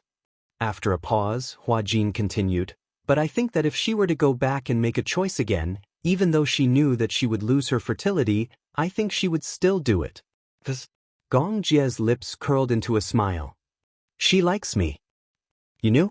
If I didn't know, I wouldn't be Gong Jie. It was just that he had always pretended not to know. He had tried to make it clear, but Alice didn't confess her feelings. He didn't have the right to say that. He even felt that he had gone overboard. Alice didn't express her feelings, but he still had to reject her cruelly. Alice didn't say anything, but she probably knew that he didn't have any feelings for her. In fact, both Alice and Gong Jie were very smart. Smart people could see through each other's feelings from their words and actions. If two people liked each other but didn't confess their feelings, then they must be idiots. But two people who admired each other were probably like magnets. They didn't dare to be separated by anything. Their admiration for each other would bring them closer and closer to each other. And two people who didn't love each other, even if one of them was wishful thinking, the other would only step back and drift further and further away. Hence, Alice could tell that Gong Jie didn't like her. He had already made it very clear. How could she not know what was good for her? Hence, she didn't tell Gong Jie about this because she didn't want this to become a burden for him. Alice had always thought that if Gong Jie was destined to not be her life partner, then she would be his family. She could always protect him. Anyway, love would eventually turn into family. She didn't want to hold him back. When she found out that Gong Jie liked Hua Jin, she was really gloating. This was her little selfishness. If the man she liked didn't like her because he liked other men, then she still had a chance to comfort herself. Gong Jie sat down at the table with a serious expression. She didn't tell me because she didn't want me to be grateful to her. Yes. Hua Jin rested his chin on his hand. She doesn't want you to know, but I feel that she has the responsibility to tell you, and you have the right to know, don't you think? Thank you. After learning the truth from him, Gong Jie finally breathed a sigh of relief. When Alice finished patrolling the corridor outside the ward and returned to the room, she saw only Gong Jie in the room. She was surprised. Where is he? Where did he go? Gong Jie raised his head and looked at her deeply. Come here. Alice walked over with some hesitation. The corners of her lips twitched. Especially when she saw Gong Jie's serious expression, she felt even more uncomfortable. What's wrong? Gong Jie stood up and came close to her. Let me ask you, is it because of me that you lost your ability to conceive? When Alice heard this, she froze on the spot as if she had been struck by lightning. I know everything. If Hua Jin didn't tell me about this, how long did you intend to keep it from me? Chapter 45-46. Alice didn't sound angry. Instead, she sounded powerless and helpless. She had been betrayed by Hua Jin despite trying so hard. She really didn't want Gong Jie to know about this matter. After all, this was a one-sided decision that she had made. Gong Jie wasn't responsible for it. Shouldn't I know the cause and effect of this matter? Gong Jie didn't think much of it. Why did you do that? I don't know. I just did it subconsciously, Alice said. At that time, it was also a spur of the moment. So, I want to hear the truth. Because, Alice shrugged and said in a very relaxed tone, because I like you. I like you so much that as long as you're alive, I'm willing to pay any price. She was such a simple-minded person. Liking someone probably meant that she wanted him to be good. Actually, this wasn't selflessness. It was just purely, she wanted him to be good. That was all. Alice hurriedly said, I didn't mean to hide it from you. I just didn't want to burden you and make you feel guilty because of this matter. Gong Jie said angrily, Do you think I'm worried about you? Or do you think I'll blame myself and feel guilty towards you because of this matter? You won't? Of course not. Alice actually heaved a sigh of relief. That's good then. It's not a big deal anyway. She was finally able to put down the huge rock in her heart. She was really relieved to hear that from her brother. Gong Jie looked at her relieved expression and, for some reason, felt tears welling up in his eyes. Earlier on, he had just said those words out of anger. However, he didn't expect that Alice's relieved expression would make him feel bad. Gong Jie took a deep breath and said, "This kind of thing can't happen again. I also hope that there won't be a next time. Although it's not a big deal, it still took half of my life." Gong Jie finally couldn't hold it in anymore. His heart ached so much that he pulled Alice into his embrace. His throat was already slightly hoarse. "You should have told me about this earlier." Alice noticed that his shoulders were trembling slightly, and she couldn't bear to see him like this. "If I had known that Hua Jin's mouth wouldn't be reliable." "Forget it. I had originally planned to keep this matter from you even if I were to die. But since you already know." Spilled water could not be retrieved. Alice rubbed the back of his head helplessly. "Gong Jie, you still blame yourself for this, right?" Gong Jie did not say anything. Alice asked again, "Do you know why I never told you?" Gong Jie was still speechless. "Because," Alice said faintly, "I don't want you to treat me as your benefactor and feel grateful and guilty towards me." "You should have told me." "What's the point of telling you?" Alice shrugged. "Don't tell me that if I told you, my body would return to how it used to be? Or would I let you live the rest of your life with gratitude and guilt towards me? There's no need for that. It's not worth it." "It's worth it." His lips curled into a smile. "At the very least, I'll know who saved my life." Wow, after hearing that, shouldn't I be a little touched? Alice finally couldn't help but say, "Is this the only time I saved you?" Gong Jie was speechless. "Previously, I saved you so many times, but you didn't seem to thank me much." Chapter 45-47. That's different. Alright, I got it. Alice sighed helplessly. "If you really want to thank me, please try your best to make yourself happier." Gong Jie was stunned. "Do you think I'm selfless?" Alice snorted mischievously. "Of course not. I just hope that you can be happier. At least, you can live a peaceful life. Be happy with Hua Jin. Love life. Love life. At least, don't let me down for saving your life time and time again." When Gong Jie heard this, he suddenly laughed helplessly. Finally, he let out a breath that was stuck in his throat. "Yes, I will." "That's good." Alice asked again, "Is there anything else?" Gong Jie looked at her silently. Alice really couldn't stand his deep gaze. She felt awkward and inexplicably sad. She hurriedly said, "If there's nothing else, I'm leaving." With that, she turned around and left the room as if she was fleeing. Until she was far away from the room and in the corridor, she leaned against the wall and heaved a sigh of relief. Unknowingly, her eyes turned red. If she could be more selfish, when Gong Jie questioned her about this matter, she would definitely take the opportunity to confess to him. She would say, "Gong Jie, I like you. I love you. It's because I love you so much that I risked everything to save you, even if I had to sacrifice my fertility." Or rather, "Gong Jie, since I sacrificed so much to save you, are you going to be responsible for me?" She could totally use this matter to ask for a reward. However, she couldn't seem to do it. She couldn't open her mouth. As a doctor, she couldn't make any mistakes during surgery. Even the slightest mistake in the details could lead to unpredictable consequences. It was the same for love. If there was less love, it wouldn't be called love. If it was one-sided love, it wouldn't be called love. She might as well fulfill it. In fact, words like, "I'd rather Gong Jie like a man than a woman," were all against her heart. They were just said for Hua Jin to hear. But in reality, she knew better than anyone that Gong Jie liked Hua Jin only because Hua Jin happened to be a man. He did not only like men. She couldn't possibly ask Gong Jie to reciprocate her love just because she had sacrificed so much. Being good to a person is voluntary. Similarly, loving a person is voluntary. However, just now, when she said, "I really love you," he almost said it out loud. Alice tightly covered her mouth. For the first time in her life, the urge to cry overcame her reason, and tears suddenly gushed out of her eyes. Hua Jin happened to pass by and vaguely saw Alice leaning against the wall, covering her mouth and biting her knuckles as if she was crying. He walked over worriedly, but when he got closer, he realized that Alice was really crying. What's wrong? Hearing Hua Jin's voice, Alice raised her head and glared at him fiercely. She sobbed and said, Hua Jin, you betrayed me. Why did you tell Gong Jie about that? Alice said angrily, Gong Jie knew about this and came looking for me. I was the one who told him. Hua Jin had a matter-of-fact look on his face. I think he should know about this. He has the right to know. Why can't you tell him? Traitor! Alice was angry when she saw him.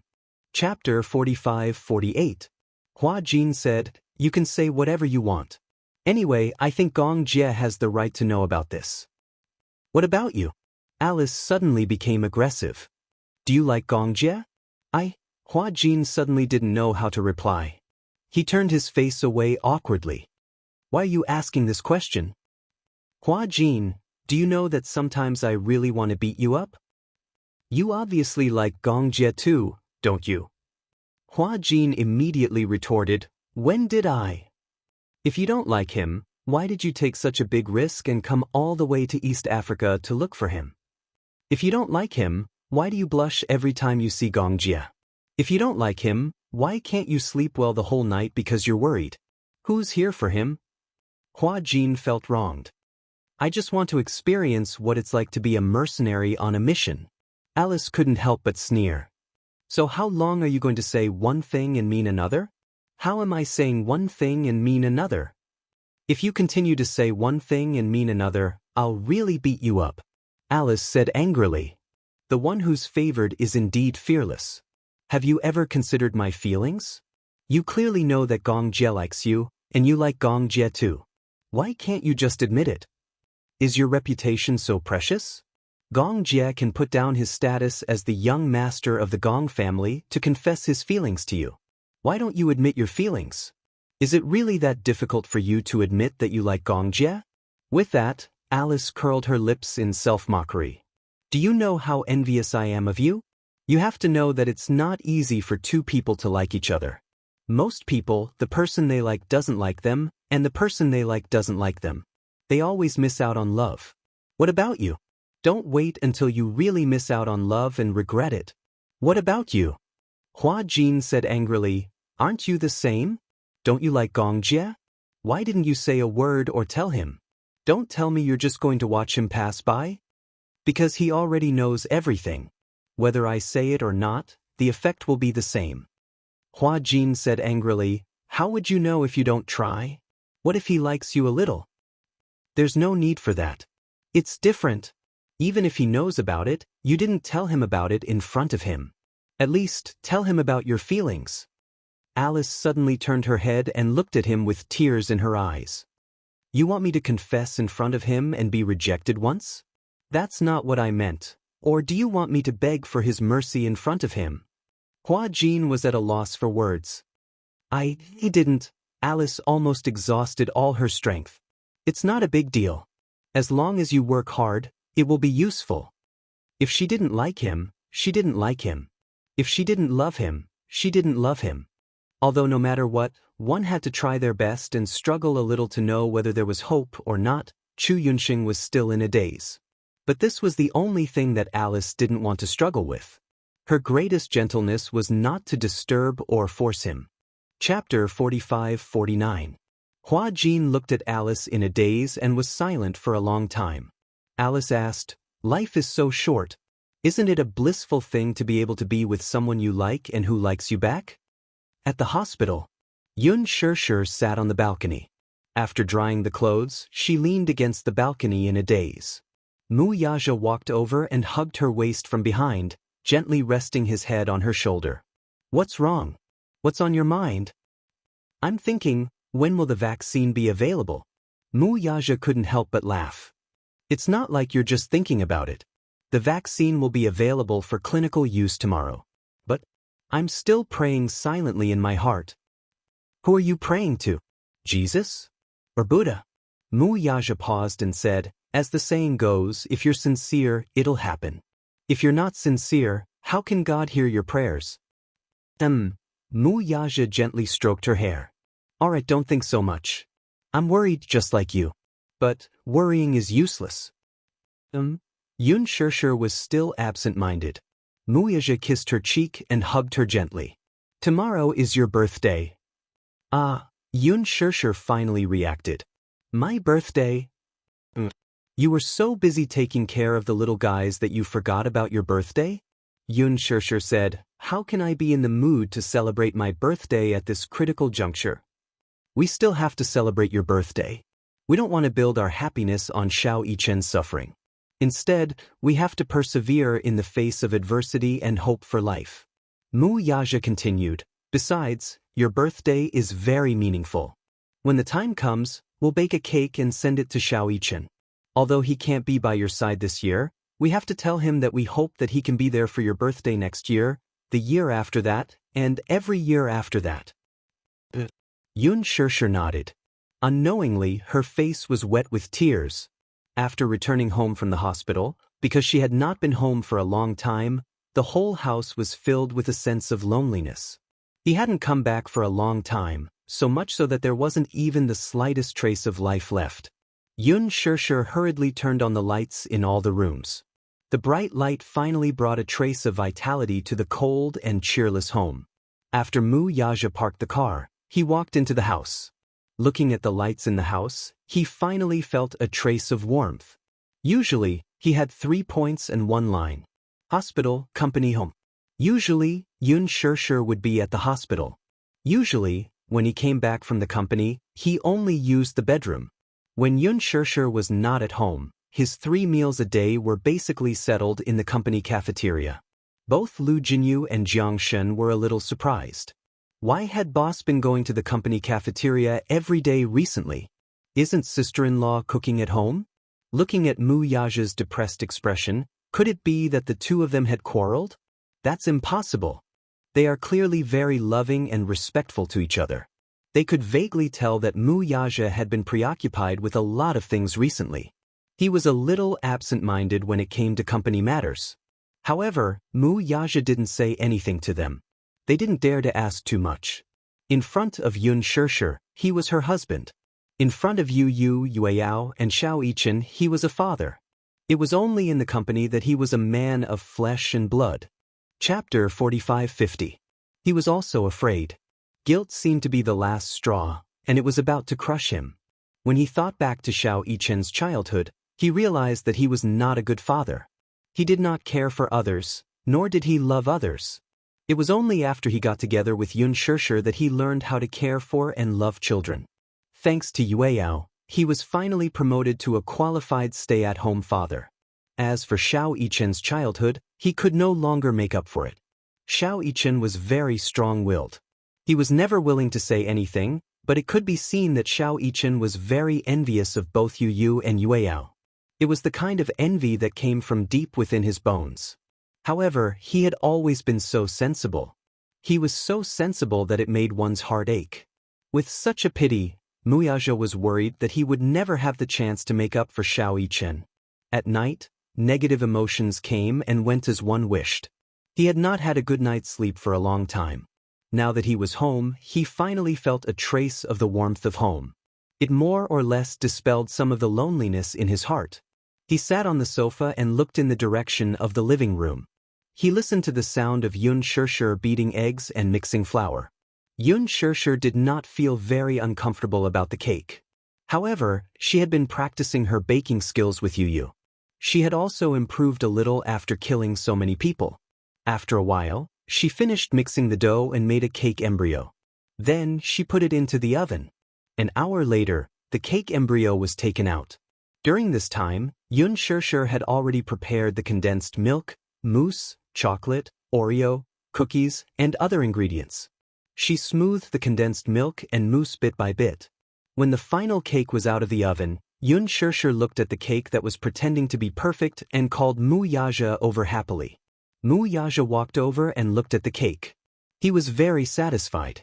Although my skills have deteriorated a little, it's still considered exquisite.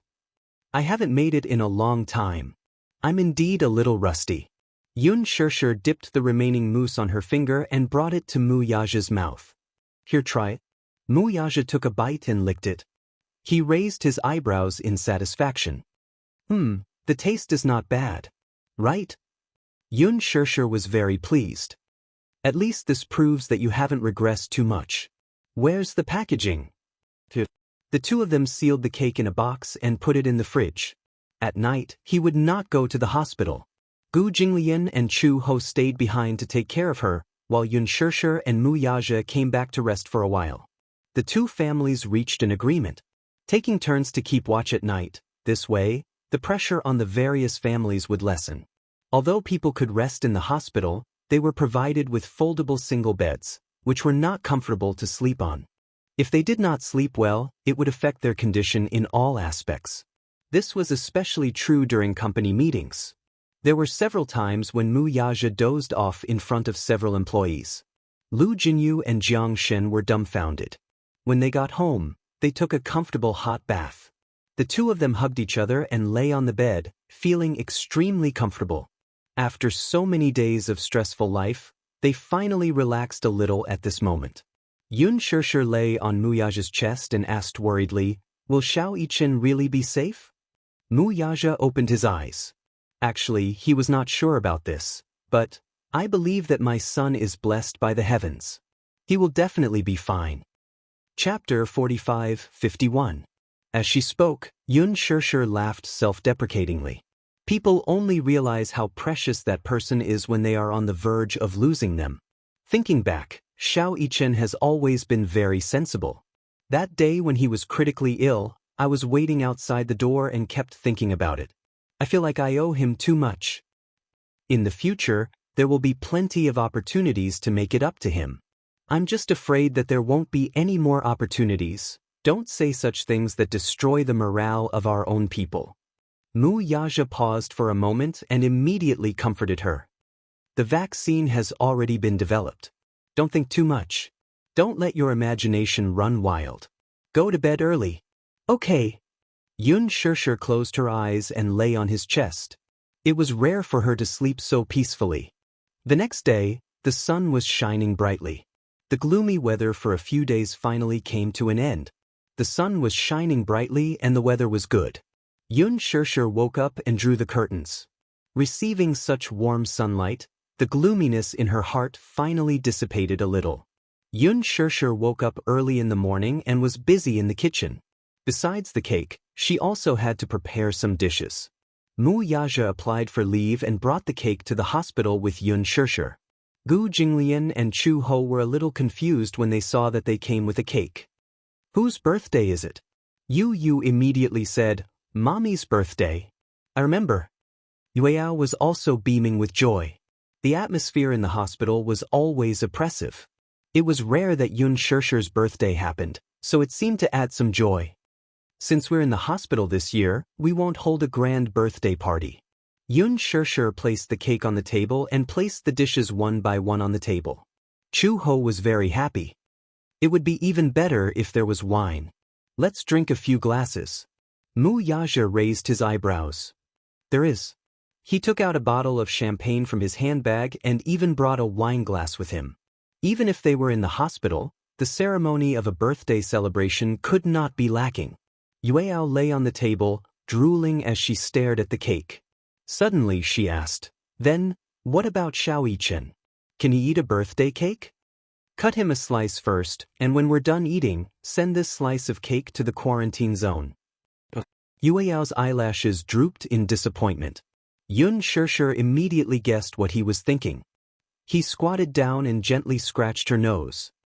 "Yueyao, that won't do. If the cake is sent in, we can't eat it. The quarantine area is a sterile area. There are a lot of bacteria outside, so my brother can't come out to celebrate his birthday with us." Yueyao said, "Then I'll eat less and leave more for my brother." "Yueyao, be good. You don't have to keep it. The cake is very big. I can't eat too much now. Otherwise, I won't be able to do it if I vomit it out." If he vomited, the blood would flow back into the trachea, which could easily endanger his life. Therefore, he had to rely on liquid food for now. He could only eat a little of the cake. A few mouthfuls would be bad enough. Yueyao nodded sensibly. "Then I'll wish Mommy a happy birthday on behalf of my brother."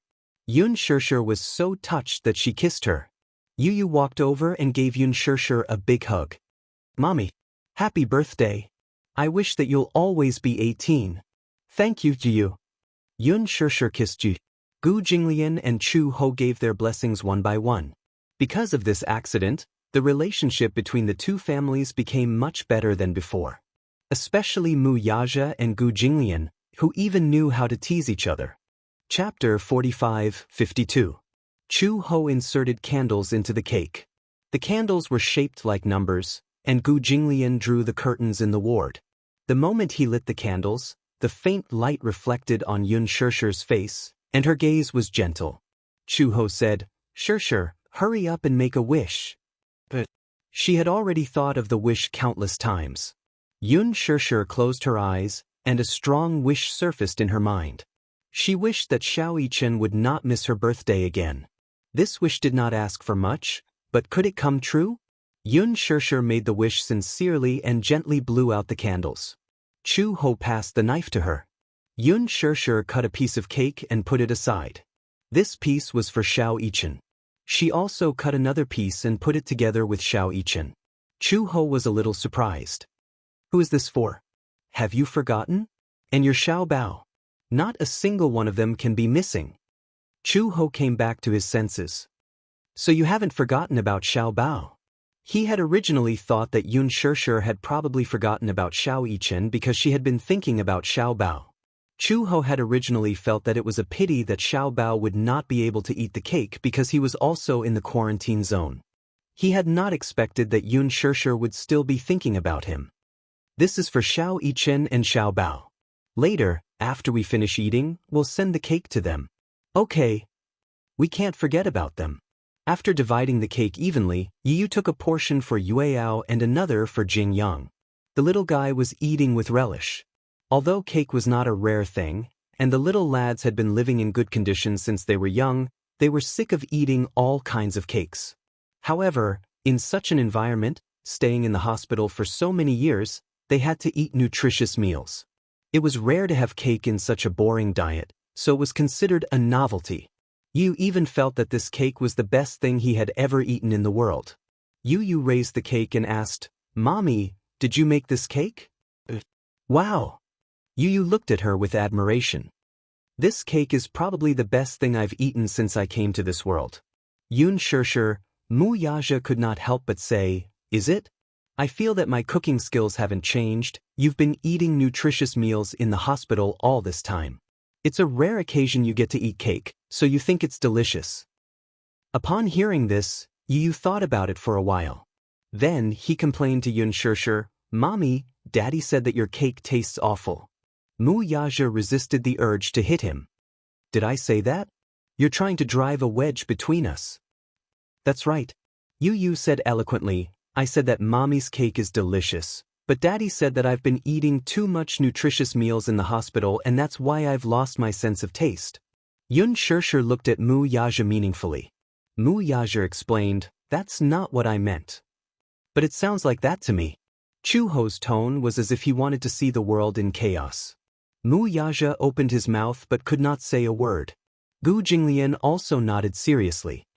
"Don't explain. Any explanation is a cover-up."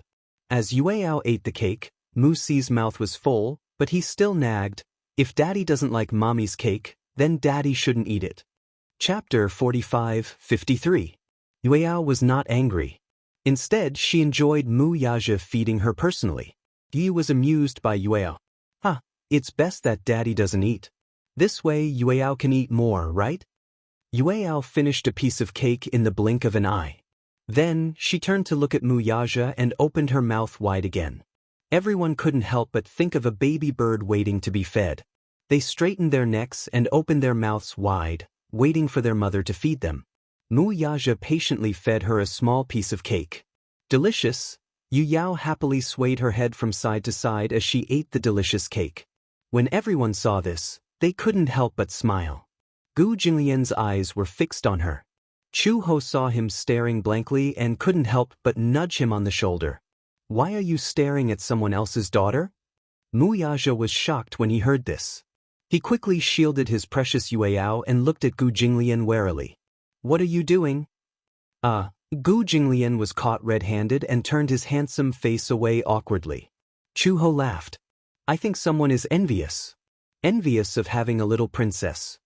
Yun Shirshir was surprised. Hey, didn't you have twins? Jingyan, where's your Chanxian? At the mention of Chanxian, Gu Jinglian's usually arrogant face was filled with disappointment. Chu Ho laughed even harder when he heard this. Chanxian is not close to him. Not close?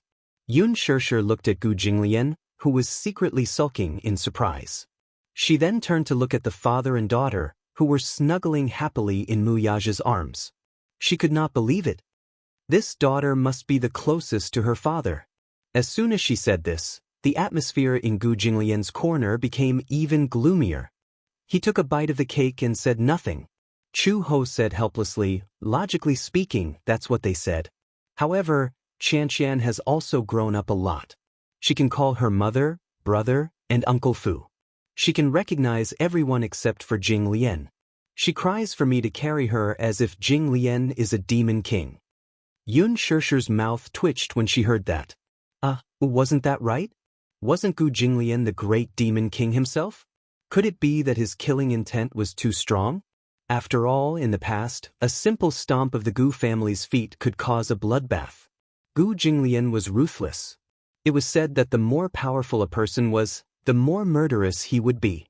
Children, on the other hand, were very intelligent. Normally, when they saw someone with a strong murderous aura, they would cry out of instinct. No wonder Chanxian was no longer close to Gu Jinglian.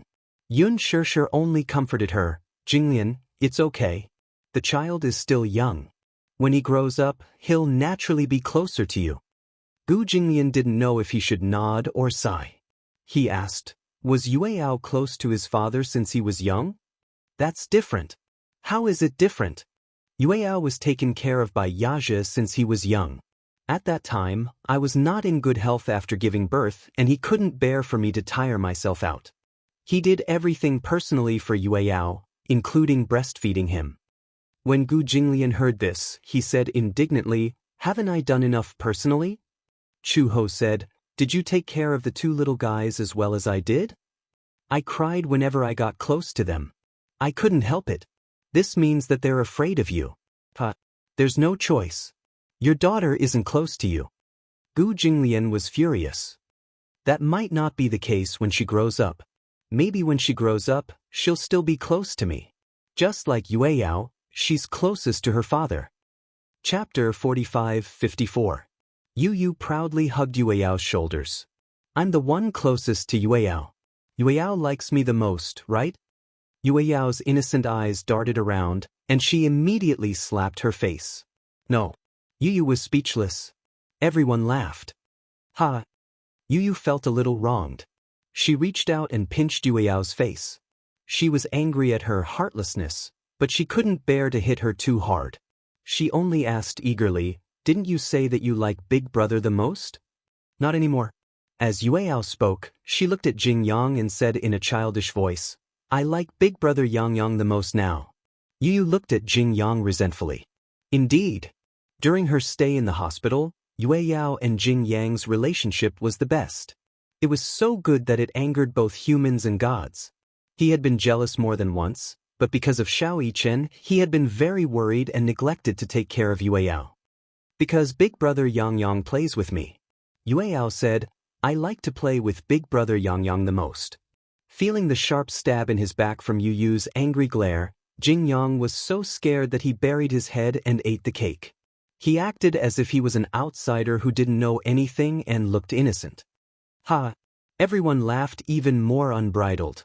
No matter who it was, even Yun Shirshir, it was rare to see Yu get snubbed like this. Moreover, it was at the hands of Yueao. However, even so, Yu still couldn't bear to be angry at Yueao. She looked at Jing Yang with hostility, but when her gaze returned to the back of Yueao's head, it was full of tenderness. He gently rubbed Yueao's black hair and said dotingly, anyway, no matter who Yueao likes the most, I will always dote on Yueao the most. Brother Yichen dotes on Yueao too. Yueao pouted. At the mention of Xiao Yichen, she felt a little disappointed. Yueao, when will you be able to see Big Brother? Yueyao misses him so much. Although her tone was full of dejection and grievance, she did not stop eating the cake.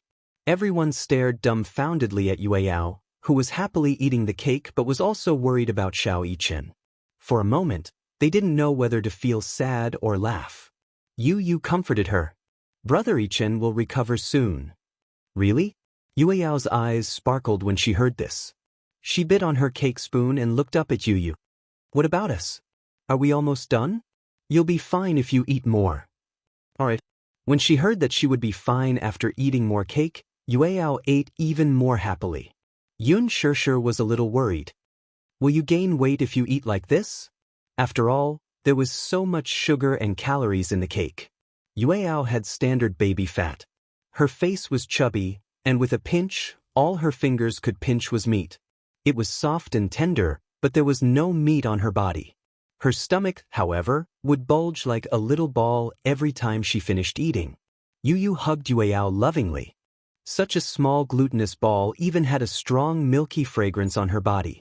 He had a feeling that this little sister was made of milk. She had clearly been weaned for a long time, but the milky fragrance on her body was still there. Everyone looked at each other and sighed. Only 2 people were missing from such a joyous and harmonious scene. The 2 cakes were carefully kept and sent to the quarantine area by the nurse. Chapter 45-55. A cake? Xiaobao asked the nurse. Whose birthday is it? Mu Yichen's mother. It's her birthday today, so she said that she can't leave you guys behind. Xiaobao was a little envious when he heard that. How nice. We can celebrate our birthdays together. The nurse squatted by the bed and comforted him. Eat this cake and get better quickly. Then you can leave this place quickly. Okay. Thank you, Auntie Nurse. When the cake was sent to Xiao Yichen's ward, Xiao Yichen had just finished his drip. When he saw the cake, he immediately remembered that it was Yun Shishir's birthday today. He had been isolated all this time, so he didn't know that the date outside had changed. The concept of time had been deeply blurred because he was isolated from the world. It was a little regretful. He couldn't accompany his mommy and sing her a happy birthday song on her birthday this year. When will I recover? He was really tired of this place. Xiao Yichen was vexed. Back then, when he found out that his illness had worsened, he didn't think much of it. He felt that no matter what, he would be able to turn danger into safety. He was never afraid of death. It was also because of this courage that he didn't take the flu to heart. However, he didn't expect that because of this carelessness, he would become the one with the most serious illness. He had been on the verge of death several times. Until now, it was like a nightmare. He wasn't afraid of death. He was only afraid of separation. The nurse said, "Your mommy asked me to pass on a message to you." When Xiao Yichen heard that his mommy had something to tell him, he sat up excitedly. "What did mommy say to me?" She said, I'll tell you after you finish eating the cake."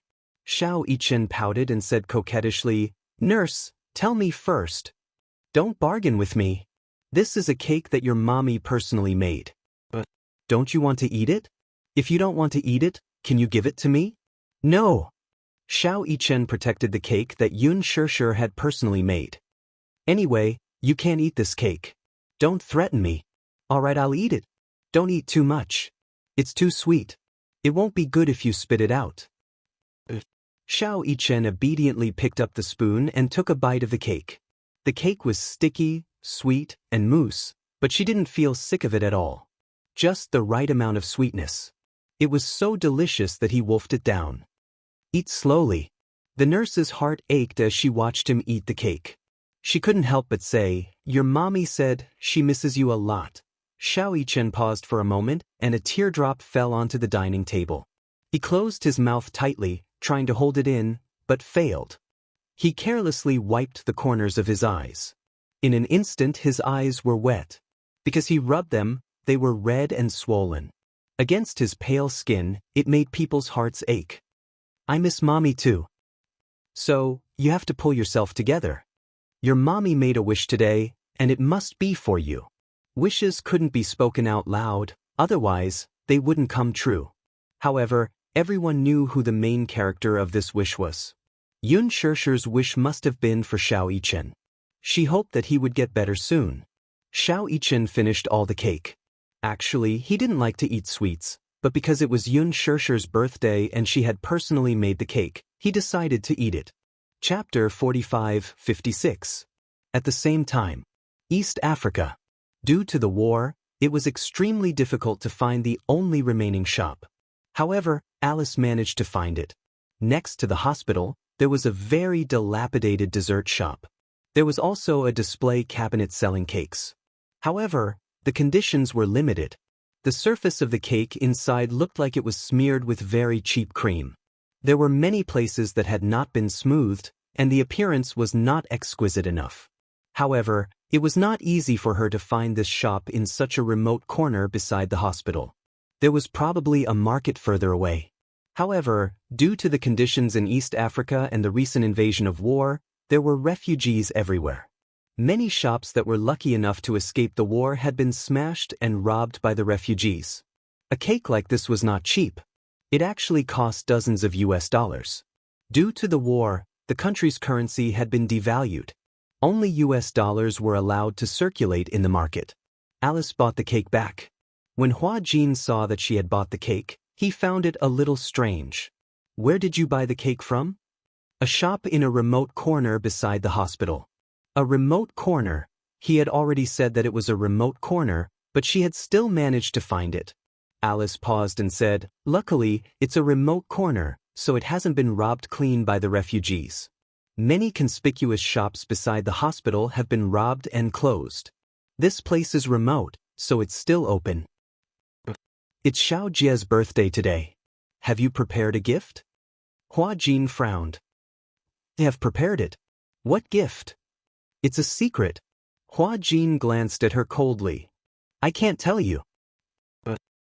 It's not a gift for you. Why are you so agitated? When Alice heard this, she also asked for a snub and whistled. It must be some shameful gift. With that, she carried the cake in. In the ward, Gong Jie was leaning against the window and drinking coffee. When he saw Alice carrying the cake in, his eyes widened in shock. Previously, Alice had told her that she was going to buy him a cake. Gong Jie was worried that she might be in danger. Alice even joked that she wasn't on the wanted list. She wasn't him, so why would she be in danger? Gong Jie did not think much of it. Although Alice wasn't on the wanted list, she was still a member of the Hurricanes. Even the FBI knew her.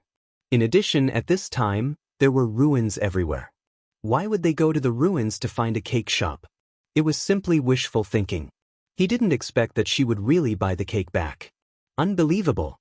This woman was simply omnipotent. Ever since you were young, you could lack anything on your birthday except for cake.